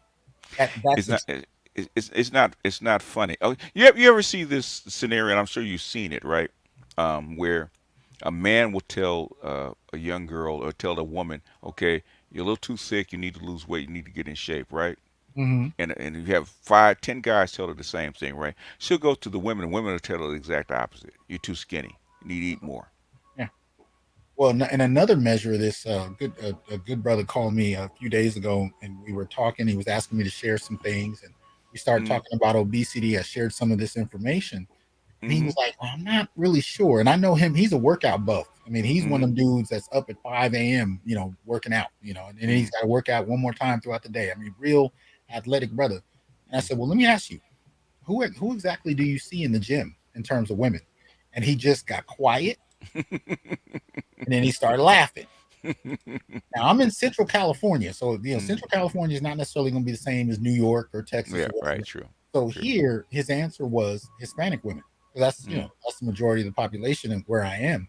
Mm-hmm. But it's usually you see white, you'll see Asian, you'll see Latina, and that's not to say there aren't fit women, black women. I'm not saying that, but the aesthetic, right? The very notion of what the general framework is and what's considered desirable is such that men are told accept what is available, accept Mm-hmm. what we feel like giving you, and that's kind of it. Now, Mm-hmm. also keep in mind, we do know there are problems in terms of obesity. We know there are issues with quality of food. We know all these different factors. But notice, if it was just a black problem, we would be like the white community and have equal or comparable numbers of obesity. Mhm. Look Mhm. at the disparity. That's the largest disparity between any racial group of men and women, Mhm. and we live in the same environments. So if it's Yeah. strictly a matter of food, if it's quality of food, if it's carbs, if it's ports, if that's all it was, we would have equal numbers of levels of obesity. There's got to be something more happening, especially on gendered grounds. And I would argue that one aspect of that difference from other communities is that we have a gynopotestal framework that means that women do not see themselves as competing for male attention. They see themselves as being owed a man and that he needs to accept whatever aesthetic that they determine he should value. Mhm. And say men are not competed for. Men are earned. That's why that's why the Disney princess idea of waiting until he comes is prevalent in the black community because it's not something you got to go out and get. You don't got to compete with other women for. He's supposed to just come because you Mhm. exist, and he's Yeah. supposed to like what you present because you decided to present it, and other women affirmed whatever you were presenting based on what they were presenting. If you come from a family that's mostly fit Mhm. and you're grossly obese or whatever, you're going to get a degree of familial pressure Right. about adapting or changing your behavior. Mhm. If you come from a family where that's not a priority, Mhm. there's going to be less pressure. It's accepted. Think about this, and I just thought about this. Right. Two popular singers that started out like very started out obese and heavy set. Hmm. One was white, one was black, right? But they took two different tacks, right? Hmm. Okay.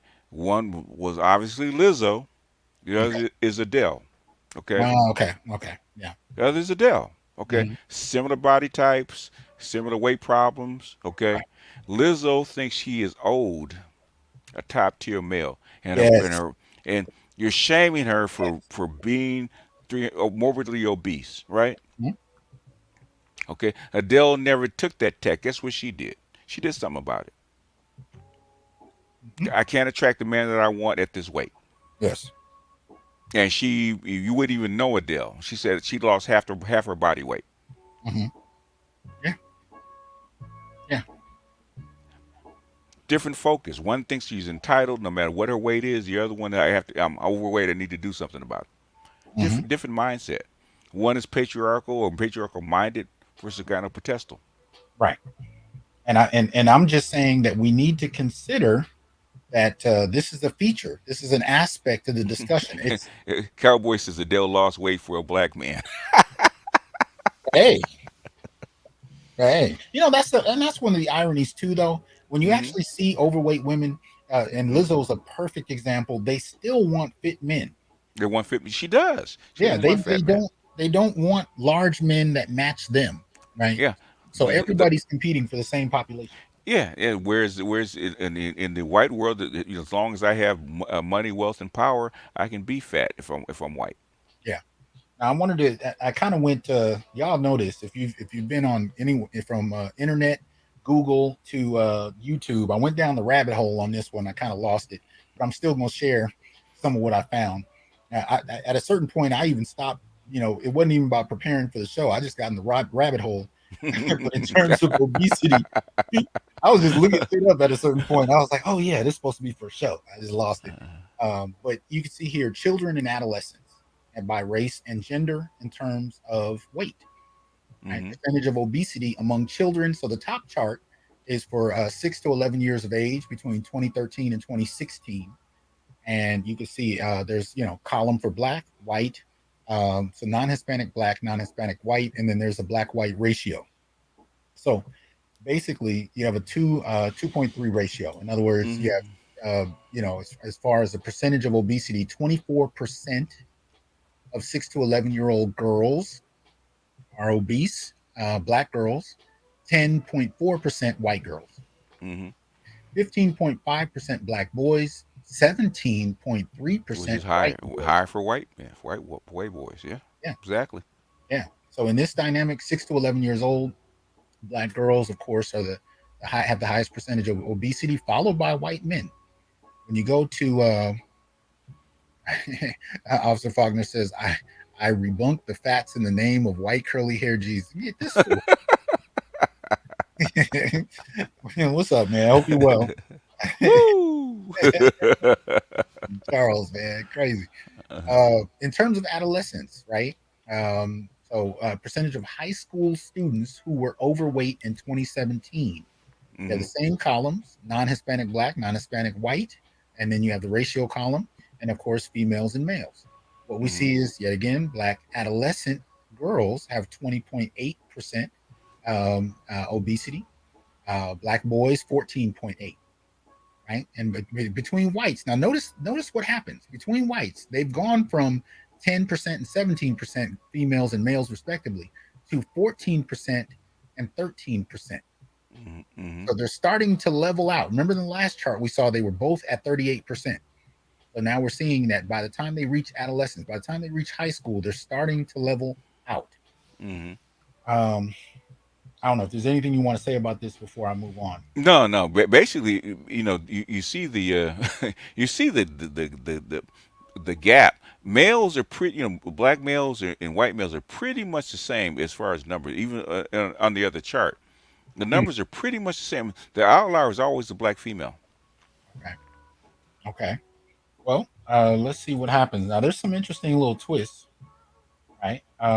There's one, I don't think I included it on here. But anyway, this one is age adjusted percentage of overweight persons 20 years of age and over who Hmm. were obese, 2013 to 2016. And it's based on a BMI of 30 or greater.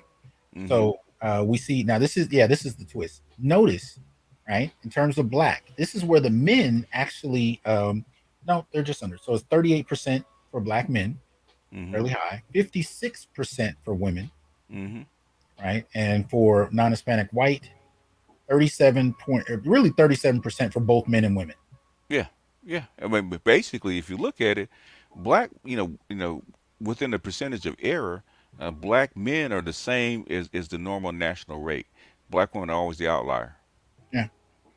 But in terms of describing why, you have Hmm. people that are going back and forth with all kinds of ideas about why. But one of the arguments that I put on the table is that we have a different cultural structure. We We do. have a different set of aesthetic expectations, and the difference is in our community, women set their own aesthetic, and men are socialized to receive and accept it. We Hmm. are not a part of determining what is the female aesthetic. In other words, what is the standard of beauty. We don't, as men, determine that. Whereas in other communities, the men do determine it. Right. If men decide they want thinner women, women go out and work to get thin. Yeah. Our community, the men can say what they like. The women are going to present what they want, and it is expected that you accept it and like it. And- Remember a couple of years ago, and I think Kevin Samuels actually talked about this, the bonnet thing, okay. where women were Yeah. wearing bonnets, and Yeah. black men were saying wholesale we didn't like the bonnets, especially in public. Yeah. Guess what black women did when they were actually shamed for it? They doubled down on it. Oh yeah. Well, they doubled down on it, and then they pointed out a 1990s era hip hop thing. Well, I'm not saying it ended, but there was a degree of population of it in the 90s, popularization, right? That men wearing do rags, right? Mm-hmm. That got to be pretty big in the 90s. I'm not saying they don't still do it, but I'm saying the doubling down was, well, men do it too. Mm-hmm. You guys wear do rags, and it's like, yeah, I've seen that, but not quite it's not. I've never seen it as a regular thing. And No. when you watch Kevin's show, it would be highly educated, well-to-do women showing up on a public show on camera Mm-hmm. with a bonnet on. What a bonnet on? Yeah. You know, that's like a dude, entrepreneur with a degree and a suit and a do rag. You really don't, you don't really see that like that. But that's kind of what we started to see. But again, It- we don't yeah. determine the aesthetics. Yeah. And they were letting us know who's in control They just by were doing letting that. you know. Yes, Mm-hmm. absolutely. They were letting you know. And one of the big debates that came about in this last week of one of my older shows had to do with, I did two shows on sexless marriages. Mm-hmm. And so there was some debates in the comment section about that, and that kind of was a big thing in the last week. But I bring that up to say, not only do we not control the aesthetics of what we hold to be beautiful in the Black Mm-hmm. community as men, but even after marriage, we are not in a determining position on the frequency of sex. Right. Often that's something that women determine. And often, we find ourselves in a position where up to 10, anywhere between, as the data goes, 10 to 20% of marriages are sexless. Mm-hmm.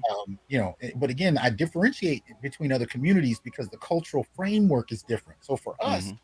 if we have a Gynopotestal framework where she is the head of the household, and when Mm-hmm. you marry her, she determines the Mm-hmm. amount and frequency of sex that people we get to participate in. Mm-hmm. But on top of that, she's going to determine what she deems to be beautiful in her presentation, and Mm-hmm. you have no say in it. Where does that take Black relationships? Mm. You Yeah. know, that's the question to ask. Where does it take us? You are socialized that if mama ain't happy, nobody happy. Yeah, pretty much. Mm-hmm. And she may not even know what makes mama happy. So I'm just, you just got to accept it. So anyway, according to the data, African American women have the highest rates of obesity or being overweight compared to other groups. About 4 out of 5 African American women are overweight or obese. 4 out of 5. But Mm. again, if you don't set the standard for what is considered beautiful in your community, you are told what to like. What to like? Yeah, you are. And if And you try to speak up about what you like, it's a sign problem. language. Sign language. Yeah. Now we're going to go here. I'll try to enlarge it a little. I'm going to apologize in advance. You know what? This is, hold on. It's not the one I want to do yet. I'm going to start with the women. I'm going to start with the women. Um, Hold on. Wasn't planning to do these today, but since we are here, let's go ahead and start with the Yeah. women. Yeah. So we're just And looking. Oh, go ahead. I was going to say also there's another one that does it demographically about sex ratios and when the sex ratios actually start to change because from I think it's from 1 to 10 there's slightly more black males than females, right? But from 10 to 20, it changes to 50-50. And from then on, from 20 on out basically starts to drop. Like every 5 years, the percentage of men to women, the ratio actually starts to drop like 1%. So You by the can have time to you send get me to that. 40, yeah, I'll send it to you. You were saying by the time it gets to 40. By the time you get to 40, basically, the ratio is what is the math? It's almost 60% women versus 37% men. Okay. So again, this is black males, and you can see the ages at the top. There's a Hmm. ranking on the far left of 1 to 10, and then if we go, I'm trying to. There we go. If you go all the way to the right side, which we'll do in a moment, there's a ranking of the top 10 causes of death overall for Black women as a whole. But Hmm. the rest of the whole chart, or the rest of the whole, um, damn it, the whole graph Hmm. is based by age. So Hmm. a couple things, and really, I'm not going to go through each one, but we can just call out areas of interest, right? Areas of note. So you'll notice, as far as women are concerned, right, that homicide becomes a bit of a feature Hmm. between age 1 to 4, and this is at 71. And some of Hmm. these numbers you might kind of have to memorize to some extent, because when we get to males, you'll see the difference. So homicide does become a factor at age 1 all the way to age 44, but it is at its highest between ages 1 and 34. 71 women killed, 45 women killed between 5 and 9 are girls, 450, 465 between ages 15 and 24, 488. I think that is between 25 and 34. So you can see homicide is in the Black community. Hmm. Suicide starts as early as 5, but it is the number 10 cause of death. Shout out to Nathan for the cash app. Appreciate the support. It is the number 10 cause of death in the Black community for girls 5 to 9. Suicide. It jumps up to number 3 between ages 10 and 24, and then goes down to number 7 and between ages 25 to 34, right? And so the top 10, the top causes of death are heart disease, malignant neoplasms, COVID comes through with 27,000 deaths, cerebral vascular disease, Hmm. diabetes. Now, the reason I'm going through this, Alzheimer's, the reason I'm going through this is the same reason I posted it, because a lot of the times you'll hear rhetoric about how black men are the number one cause of death for black women. Understand, you don't see homicide anywhere in the top 10 causes of death. The top cause of death is heart disease. The number 10 cause of death is hypertension. So I just want you to kind Mm. of see that. I want you to see the dynamic. And I don't want to move on without your reflections. So if there's anything you No, want to go, add, yeah, no, no, go ahead. Yeah. so just kind of keep that in mind. And let's see if we can find the men. Let's see. We are working. Come on. Yeah, there we go. So that's the men. All right. So again, same structure, right? And if we Hmm. start at the left, what you'll notice is that homicide is the ninth cause of death for boys under the age of 1 year old. Hmm. This is, see, when I talk about the black male dual economy, I'm not just talking about income. I'm not just talking about wealth. What I'm actually saying is there's a cost of living impact, a critical quality of life difference between males and females, really across race, but especially in the black community. Hmm. There is definitely a higher toll that being a male has than being a female in the black community. And this, of course, is supported by Errol Miller, is supported by Jim Sedanius. I mean, we can see the reasons structurally that play into it, but we're taught in our households and in universities that black is black. We're all the same, women and men, and and to point out any differences is either sexist or it's woke if you're talking about the differences as it relates to women and girls. If you're qualifying how difficult life is for women and girls, that's acceptable. Uh, but other than that, you're just supposed to talk about black life. But if you start to qualify how different the men and boys live, that's considered an inherently misogynist act. And it's considered inherently dismissive. This is why when Tina Knowles did the documentary, before Hmm. anybody even saw it, it was Hmm. considered offensive because she foregrounded the males. It was offensive because she focused on the males, not because of what she said about the males. The Hmm. fact that the documentary even focused on the males was considered offensive in and of itself. Mm. Yes. RM, welcome to the Onyx Brotherhood. Thank you for your membership. Right. So that was so again, focusing on males is already considered a problem. But even when you point out statistically how much more difficult black male life is, you'll either get cognitive dissonance where people are just staring at you, but they're not listening anymore, Hmm. or they'll refuse to listen to a broadcast you want to share or look at a Right. piece of data you want to share, or they'll call you a sexist. Yeah, and like I said, I did a couple of videos, Mhm. um, reaction videos, highlighting that their refusal, the refusal to actually change their worldview. Yeah. And then one older woman, she was actually a sweetheart. The thing is, her worldview would not let certain things in, no matter how you presented it to them. Oh, no, that was a brilliant review. Matter of fact, I think it was, I forget, and that might have been one of those nights you posted it like at 2 or 3 in the Oh morning, yeah, in the morning, yeah. and I had to send you a tweet, I mean, a text right there. I was like, God damn it, that was good. No, that was a beautiful review on the TLA, on the Hmm. Lead Attorneys channel. Shout out to the lead attorney. Yeah. Right. Talking to, I think she was like a Christian She had a ministry. She minister. had she had, Yeah. she had a Christian ministry where she ministered to troubled people that were Right. in the justice system and stuff like that. Yeah. And so the question was, whether or not boys and girls should be punished differently. And you got to see an incredible response. It really, that was a demonstration of cognitive dissonance on her part. Mm-hmm. But Mm-hmm. which channel did you post it on? Because I want to send people I, there. I, I, I posted it on the Black Pill Gnostic channel. Okay. So you can go to Black Pill Gnostic and you can watch it. I don't remember the exact name of the video, but It was very recent. So I think I said it was, I think it was called "Jail is for Men." yeah, jail is for men. Hmm. Watch that discussion, and you can see what I mean by refined misandry. I talk Hmm. about coarse and refined misandry, like Hmm. salt. It's either really coarse or really refined and smooth. Refined misandry is something you tend to hear from educated women, where it can be extremely dismissive. And I think that video is a perfect example.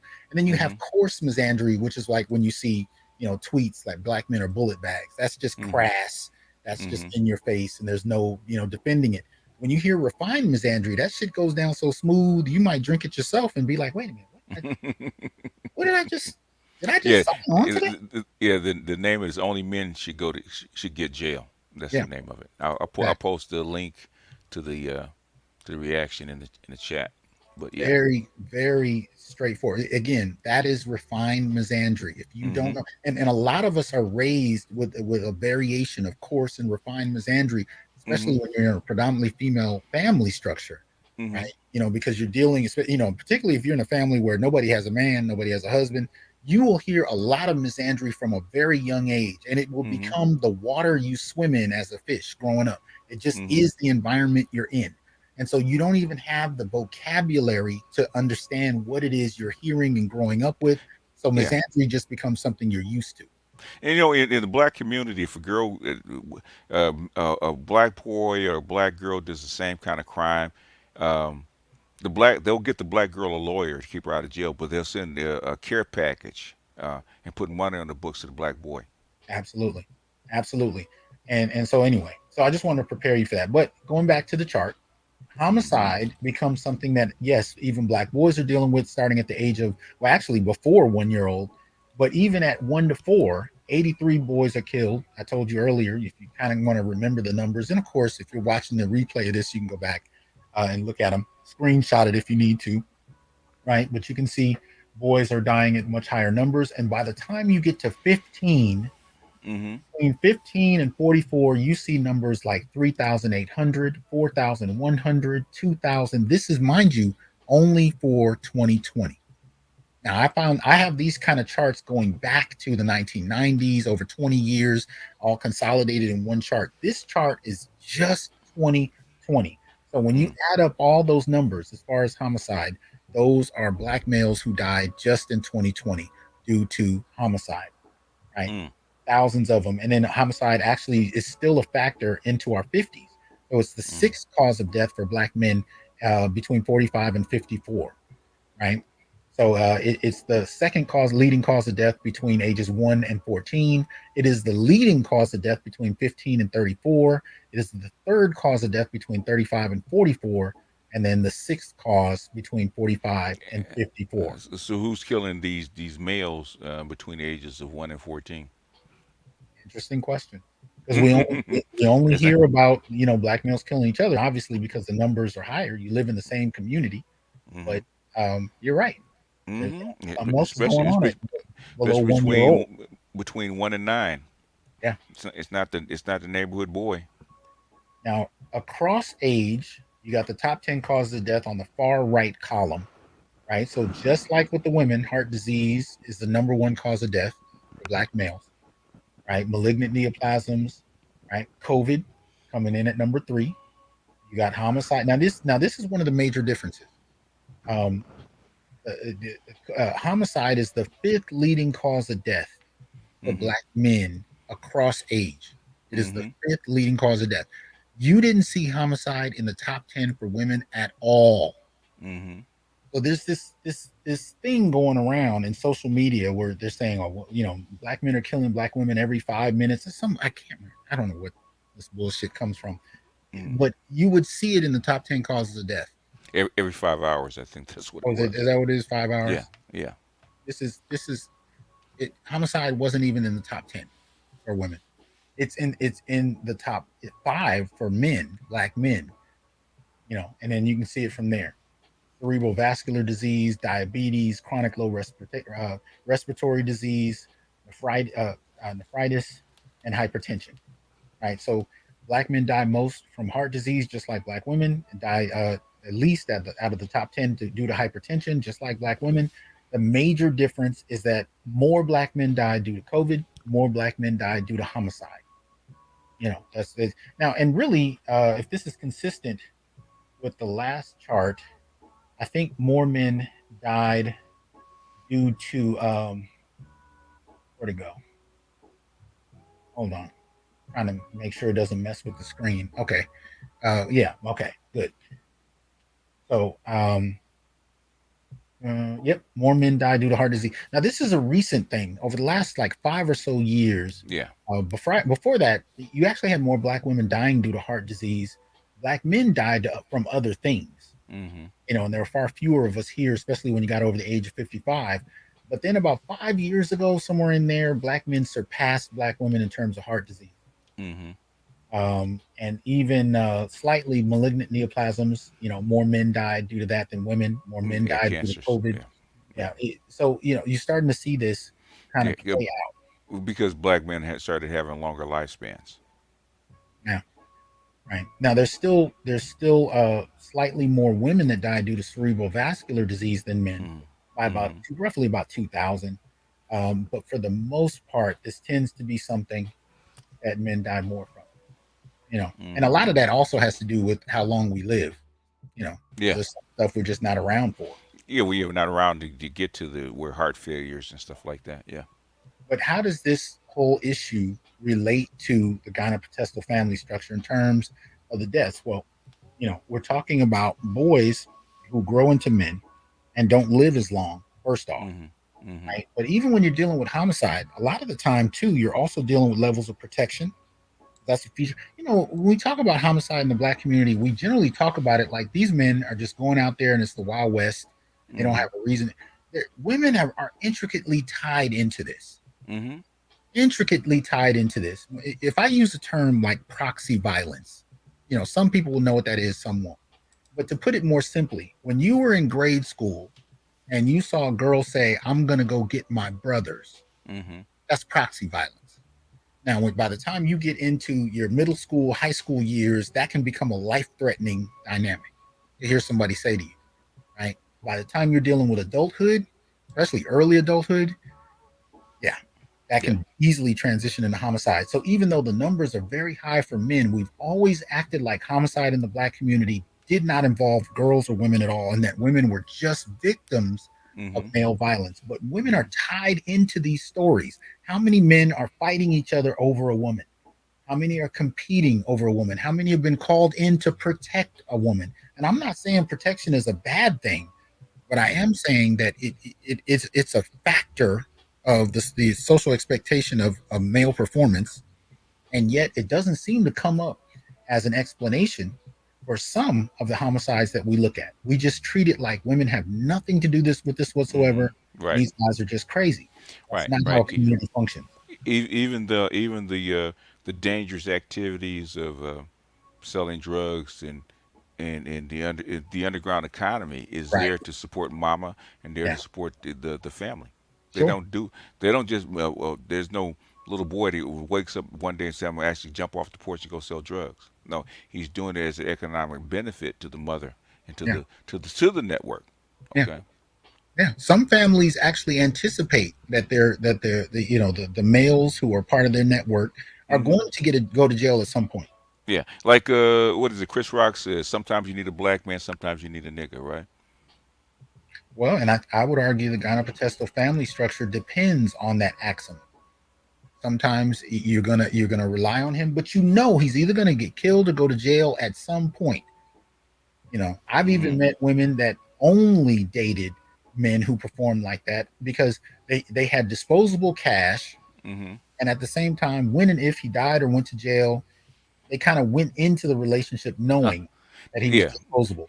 he's disposable. Yeah, we ride him till his wheels fall off, right? Yeah.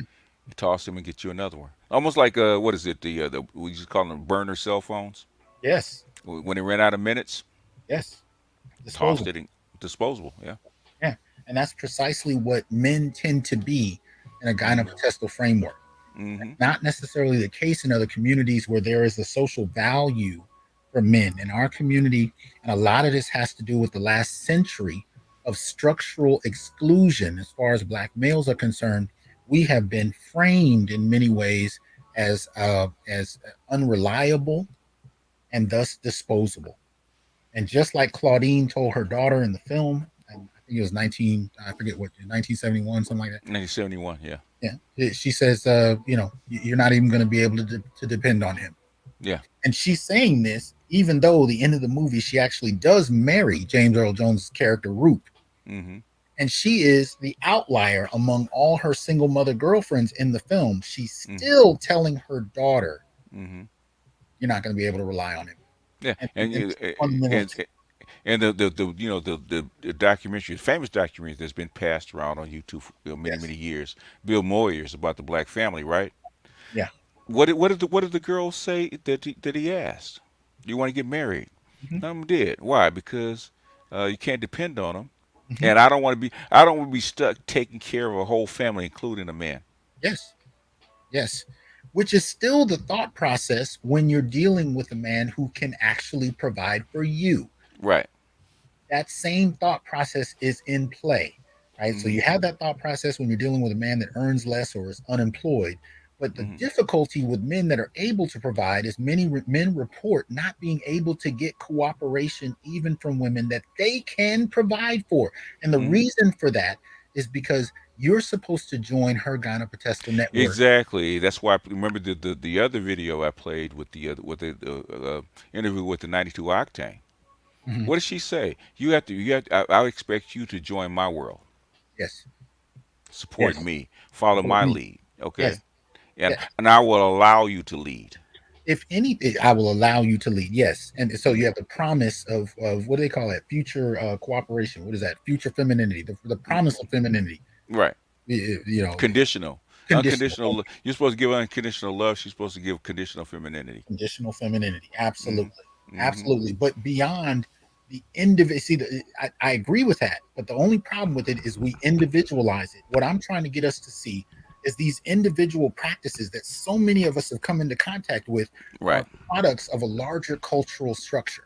The It larger is. Yeah. cultural structure is that you are supposed to fall into her network. So even if you make more, she'll compete with you on one end.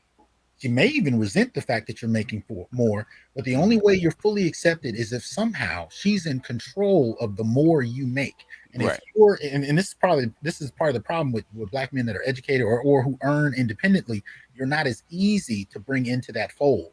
You're not Mm-hmm. as easy to bring into that network. You're going to more apt for her to move into a place that you purchase or a place you already have. This Mm-hmm. offsets the power structure that's desired. And even other women will chastise her for putting herself in a situation where she has to Right. rely on you. Yeah. Yeah. So there's tension already out the gate, Yeah. already out of the gate. Go ahead. I think you were. Yeah. No. Yeah. Go ahead. No, you were going to say something. Oh, I was thinking that even and you're one of those rare individuals that I call 92s, right? Rare individuals that check boxes, right? Even Shout at out, that, you're shout out to the expected Rondo you, Report. yeah, yeah. Go ahead. You're still expected to serve her agenda by what you earn and what you know. Oh yeah, that starts in the courting phase. I mean, this Mm-hmm.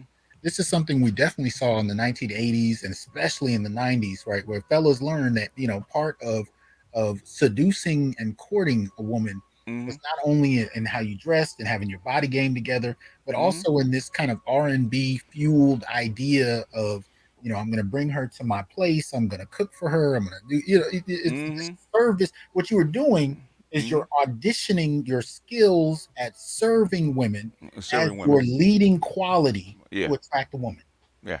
This is actually, I mean, on one level, it's enjoyable for most women, but some cultures would find this not only backward, but in Right. some respects repulsive because Repulsive. Yeah. because they find masculinity to be attractive. But if you're calling a woman over just to cook and clean for her and seduce her Yeah. and Yeah. massage her, Yeah. and we've already talked about the ways in which black males are socialized to even interpret sex. Mm-hmm. You know, Yes. now I'm not saying all men live up to the socialization, but the idea that we inherited at a very young age. The pressure, the pressure's there even before you start Well, to that's what I'm perform. saying. But Mm-hmm. and it's very specific. We're taught even at a young age. sex is not measured in minutes, it's measured in hours. Hours, yeah. If you're not putting in hours, you're Hmm. weak. There's something Yeah. wrong with you. And if you're there for hours and she doesn't get the desired result. Yes. Yes, I mean, even the guys I would be around in middle school and high school, we were talking about these things. The Hmm. goal was to incapacitate her, and not with Hmm. alcohol or drugs. You Hmm. need to be able to do this with skill, Yeah, right? yeah. But these kind of standards, when you actually have conversations or you look at data related to other communities, I think I shared this a couple months ago. Hmm. There was one study that said the average length of a sexual session, It's five particularly with minutes. other groups, was yeah, it's five Five to minutes. ten minutes tops. Yeah, yeah. Tops. Yeah. But even by high school, we were measuring it by hours. Right. Yeah. If you can't blow her back out, you ain't shit. Yeah, and when you did do it, Hmm. that was actually considered what should have been I guess, the lack of a better way to put it, that was a default. Hmm. It's not that 3 hours was like a major accomplishment. It's that 3 hours was the default. Hmm. Anything, you start talking about 10 minutes, you were laughed at. Hmm. And of course, if you talked about anything longer than 3 hours, people didn't believe you. But my issue is not whether or not you could do it. It's how it became an expectation that even men passed to one another, Hmm. right? And so so if you could do it, that was great. If you couldn't do it, you were laughed at. But at Hmm. the end of the day, there was not a lot of social pressure placed on what she was supposed to do for you. There's Yeah. a little bit on what you could get her to do, but most of the onus of performance was on you. Yeah, and that's the odd thing because I was talking to Ron about guys that fit a woman's imprint, what the kind of guy that she likes. Hmm. He's got resources. He's really good looking, you know. But the thing is, if he can't get an orgasm, okay, he's looked at as lesser. Yes. Well, and it's even before that. Like if when you talk about the cold approach and game, Hmm. you have to walk up to a perfect stranger, and the social expectation is that you have to say something she's never heard before in a way Hmm. that is creative and different. And Hmm. you ain't seen this woman but for a few seconds, maybe. Hmm. But that's so the social pressure to seduce is that you Hmm. have to be that creative. And then by the time Hmm. you get to the dating portion and the sex portion, you have to be. So these kinds of pressures in and of itself, to me, are still an extension of the Gynopotestal framework because you are on the auditioning block at each Yes. level. You're Yes. auditioning your services, and the really what it comes down to is you're almost kind of promising, right, through these acts very early on. You're promising your ability to provide Hmm. ongoing service. Hmm. Hmm. That's how I frame that. So, but I wanted to kind of leave it there because I think there's some things to chew on, and I'm interested in hearing in the comments what people have to say. What if you have some scenarios to Oh, add? you know they got stories. You know they have stories. Pull out all those stories, guys, because I know you have them. Yes, please pull those stories out. Tell us what you've experienced, and if you think I'm wrong, go ahead and tell me why. But at the end of the day, this is the kind of discussion that I want Black men to have, because there's so much of this that we've not even had the vocabulary to say. We've not been told how to. We haven't thought about how, and sometimes we've underestimated the scope of the problem, even when we have a sense that there's a problem.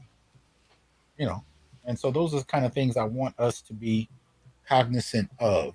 So, my appreciation for BGS for being willing to come in. He's been grinding pretty heavy, doing Patreons and helping other people. And, Hmm. I just want to say thank you for that, man. I know you're tired. You just got through working with your grandson, so I appreciate you. You know, And I was just talking about this very thing last night on a panel, and the mm, frustration that even after they've been shown and the numbers are correct and it's shown throughout all the everything that every metric, right? They mhm. still refuse to believe that women are actually responsible for this. Okay, Okay. they believe that if I alpha my way through it, we can actually change this, and we can't. Mm. It's always the man's fault that this happened. Okay, it's the guy. The guys allowed this. The man allowed this. It didn't used to be this way. I said no. I said we didn't form this society. We didn't form this culture. It was actually formed for us. Yeah. And I hear a lot of that, especially in social media, that Mm-hmm. the answer to the problem is to just out alpha everybody. To Out for be everybody. to be the most alpha in the room, and all of a sudden all of these structures are going to change because you're there. And Yeah. I have issues with that, but here's the deeper problem. Even if that is the case, Mm-hmm. and we're talking about multiple generations Mm-hmm. having been raised in a cultural framework that downplays the value of men, Yeah. you're going to have a minority of men that are going to be able to function on that level over a long period of time. Yeah. So to me, Yeah. we got to develop structures that actually shift that conditioning over time. And these need to be environmental structures. Yeah. They Yeah. can't just be personal motivation. They can't just be, let me teach you these game tips on what to say, how to, Yeah. how to bark somebody. It's got to move beyond the individual and Mm-hmm. actually become something that we talk about. And this is why we have the Black male political agenda. We're talking about environmental changes that need to take place, and those Right. environmental policies that It, change behavior over time, right. what we're looking at. It's got to be structural. Got to start with the structure first. Yes. Yeah. Now, if you can get individual, techniques that help, great. Mm-hmm. But that's not going to work on a larger scale. Everybody can't do the same thing. You know, Mm-hmm. it just is what it is. At Yeah. the end of the day, we have to think about it in a larger sense. Yeah. I think I might revisit the. You might remember this one. You were too. You probably weren't born yet, but might remember this one. Gil Scott Heron, Superman, right? Ain't no Hmm. such thing as Superman. I don't remember that one. I Oh, remember you don't other remember Chris that Scott one? Aaron stuff. As a treat, what we're talking about, you can't alpha your way through it. He said that back in like I do believe it was like the 1970s, like 71, 72. Okay, Mm, mm. ain't no such thing as Superman. And, But and, and go ahead. yeah, well, that's Gil Scott. So in other words, it's been consistent for years, right? 50 years has been consistent. You cannot alpha your way through this thing. Okay, Yeah. it has to be structural. You can't change it by yourself. You can't be Superman. Superman's not gonna swoop down out of the sky and just all of a sudden change the way the black community works. It doesn't work that way. I would argue in the black community, what Superman is the default expectation that men's Yes. value is measured against. Mm-hmm. When you say, just starting off with, you need to be 6'2" and above, what Mm-hmm. percentage of men fall in that category? You're talking about less than 10%. Superman. When Mm-hmm. you say you need to earn more than 100,000, you guys just went through the charts with me. What Mm-hmm. percentage of men are doing that? Was it less than 5%, like 2%? Superman. Mm-hmm. Right? And we can do this on several metrics. We can talk about penis size. We can talk Mm-hmm. about sexual skill, learned behavior. We can talk Mm-hmm. about educational accomplishment. We can talk about successful entrepreneurship or even Mm-hmm. employment. On Yeah. every metric, the base level default expectation that black men are measured against is fucking Superman. Right. I do. I think I did it. I only use 6 metrics. Okay. Hmm. And it came out to be like 1,100 guys. Yeah. I mean, I You used put to them all tell women together. all the time, y'all are all competing for the same two dudes in every city. Literally. Yeah, that's what you're doing. But as long as now, it's one thing to say, okay, these are things that I want in a man. Mm-hmm. But when you actually raise boys with the social expectation that if they're not that, they're immediately something someone has to settle for, Mm-hmm. you create a problem because by the time a woman has to settle for you, there's a dramatic shift in behavior. There's a dramatic shift in how the relationship goes. You are, in many ways, you're considered a lucky recipient of her time and favor. And thus, with it, you have an arrogance or even a narcissism Mm-hmm. that tends to go with her behavior. But this, again, is not just an individual thing. These women didn't wake up as individuals and decided to be narcissists. This is a product of a cultural structure that promotes the idea that she is fundamentally superior, you are Yes. fundamentally inferior, Inferior. and Yeah. the best you can do, her ideal, is essentially to be equal to how she sees herself. You have to Mm-hmm. live the Mm-hmm. equality of how she imagines herself in terms of her Mm-hmm. social value, and you have to prove it out in the world. And if you think that you're superior, she'll try to bring you down. Oh, she'll bring you down. But here's Mm-hmm. the worst part of it: when you start to talk to many men who have accomplished the list, right? Now you're always going to have a few that say, "Oh, I've gotten every woman I wanted. I've been treated well across the board." Okay, great, that's Mm-hmm. fine for you. But when you Mm-hmm. start to really talk about men who have achieved the standard, who, as you say, check boxes, Yes. when they report about how they're perceived and treated, what they used to say in the space, the juice ain't worth the squeeze. Mm-hmm. That's a Yep. lot of work you got to do for conditional femininity and the illusion of respect. Mm-hmm. But this is why I think a lot of brothers, and I haven't done this yet, but a lot of brothers talk about when they go overseas, Mm-hmm. they're treated dramatically different, Right. whether they're Superman or not. Even Patrice O'Neill said it. You're Superman just off GP Yeah. in another context, you know. But anyway, but any closing thoughts, brother, before I let you go? Because I know I put you to work. So thank you. The thing is that in a patriarchal society, you notice that even the poorest man can get genuine desire, respect, and submissiveness, right? And a Gynopotestal, even the best man can't get it. Not reliably. Yeah. Not reliably. Yeah. Hell, look at, you know, well, even though Kim Kardashian is not quote unquote black, all right? The thing is, Hmm. look what Kanye West has to go through. He's a billionaire.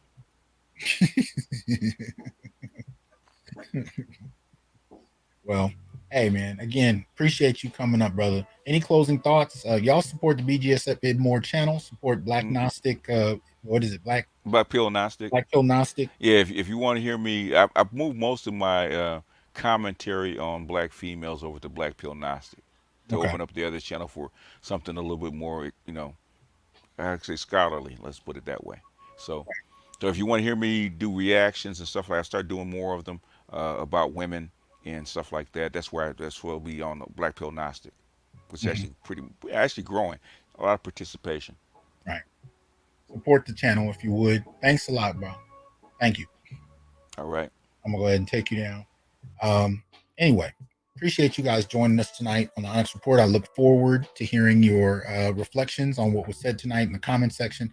Um, I appreciate the donations extended. Again, like, share, subscribe, join, and donate. Support the channel, and I particularly support the longtime subscribers and my ongoing members on YouTube for their support. Shout out to Interlight Radio for the support that they've given for the longest time. I appreciate you, brother Jamal, and I appreciate all of you. So again, you know, hope this was helpful to you. Hope you got something out of it, and share it so other brothers can too. Have a good night. Peace. I am here to tell you, brothers, we are not criminals by birth, perennial rapists, incapable intellects, man children, sperm donors, child support well springs, success objects, walking phalluses, ATM machines, lottery tickets, unintelligent henchmen, valueless assassins, pro bono mercenaries, unpaid bodyguards, interchangeable stepfathers, child discipline proxies, unpaid repairmen, workhorses, emotional tampons, or any other socially accepted dehumanizing stereotype. We are thinkers, inventors, innovators, leaders, fathers, and men. Embrace your humanity, know your worth, and extend your time, attention, and resources only to those who genuinely respect you. And remember, your worth is not defined by meeting other people's narcissistic and selfish and unrealistic needs. You define your worth. Peace.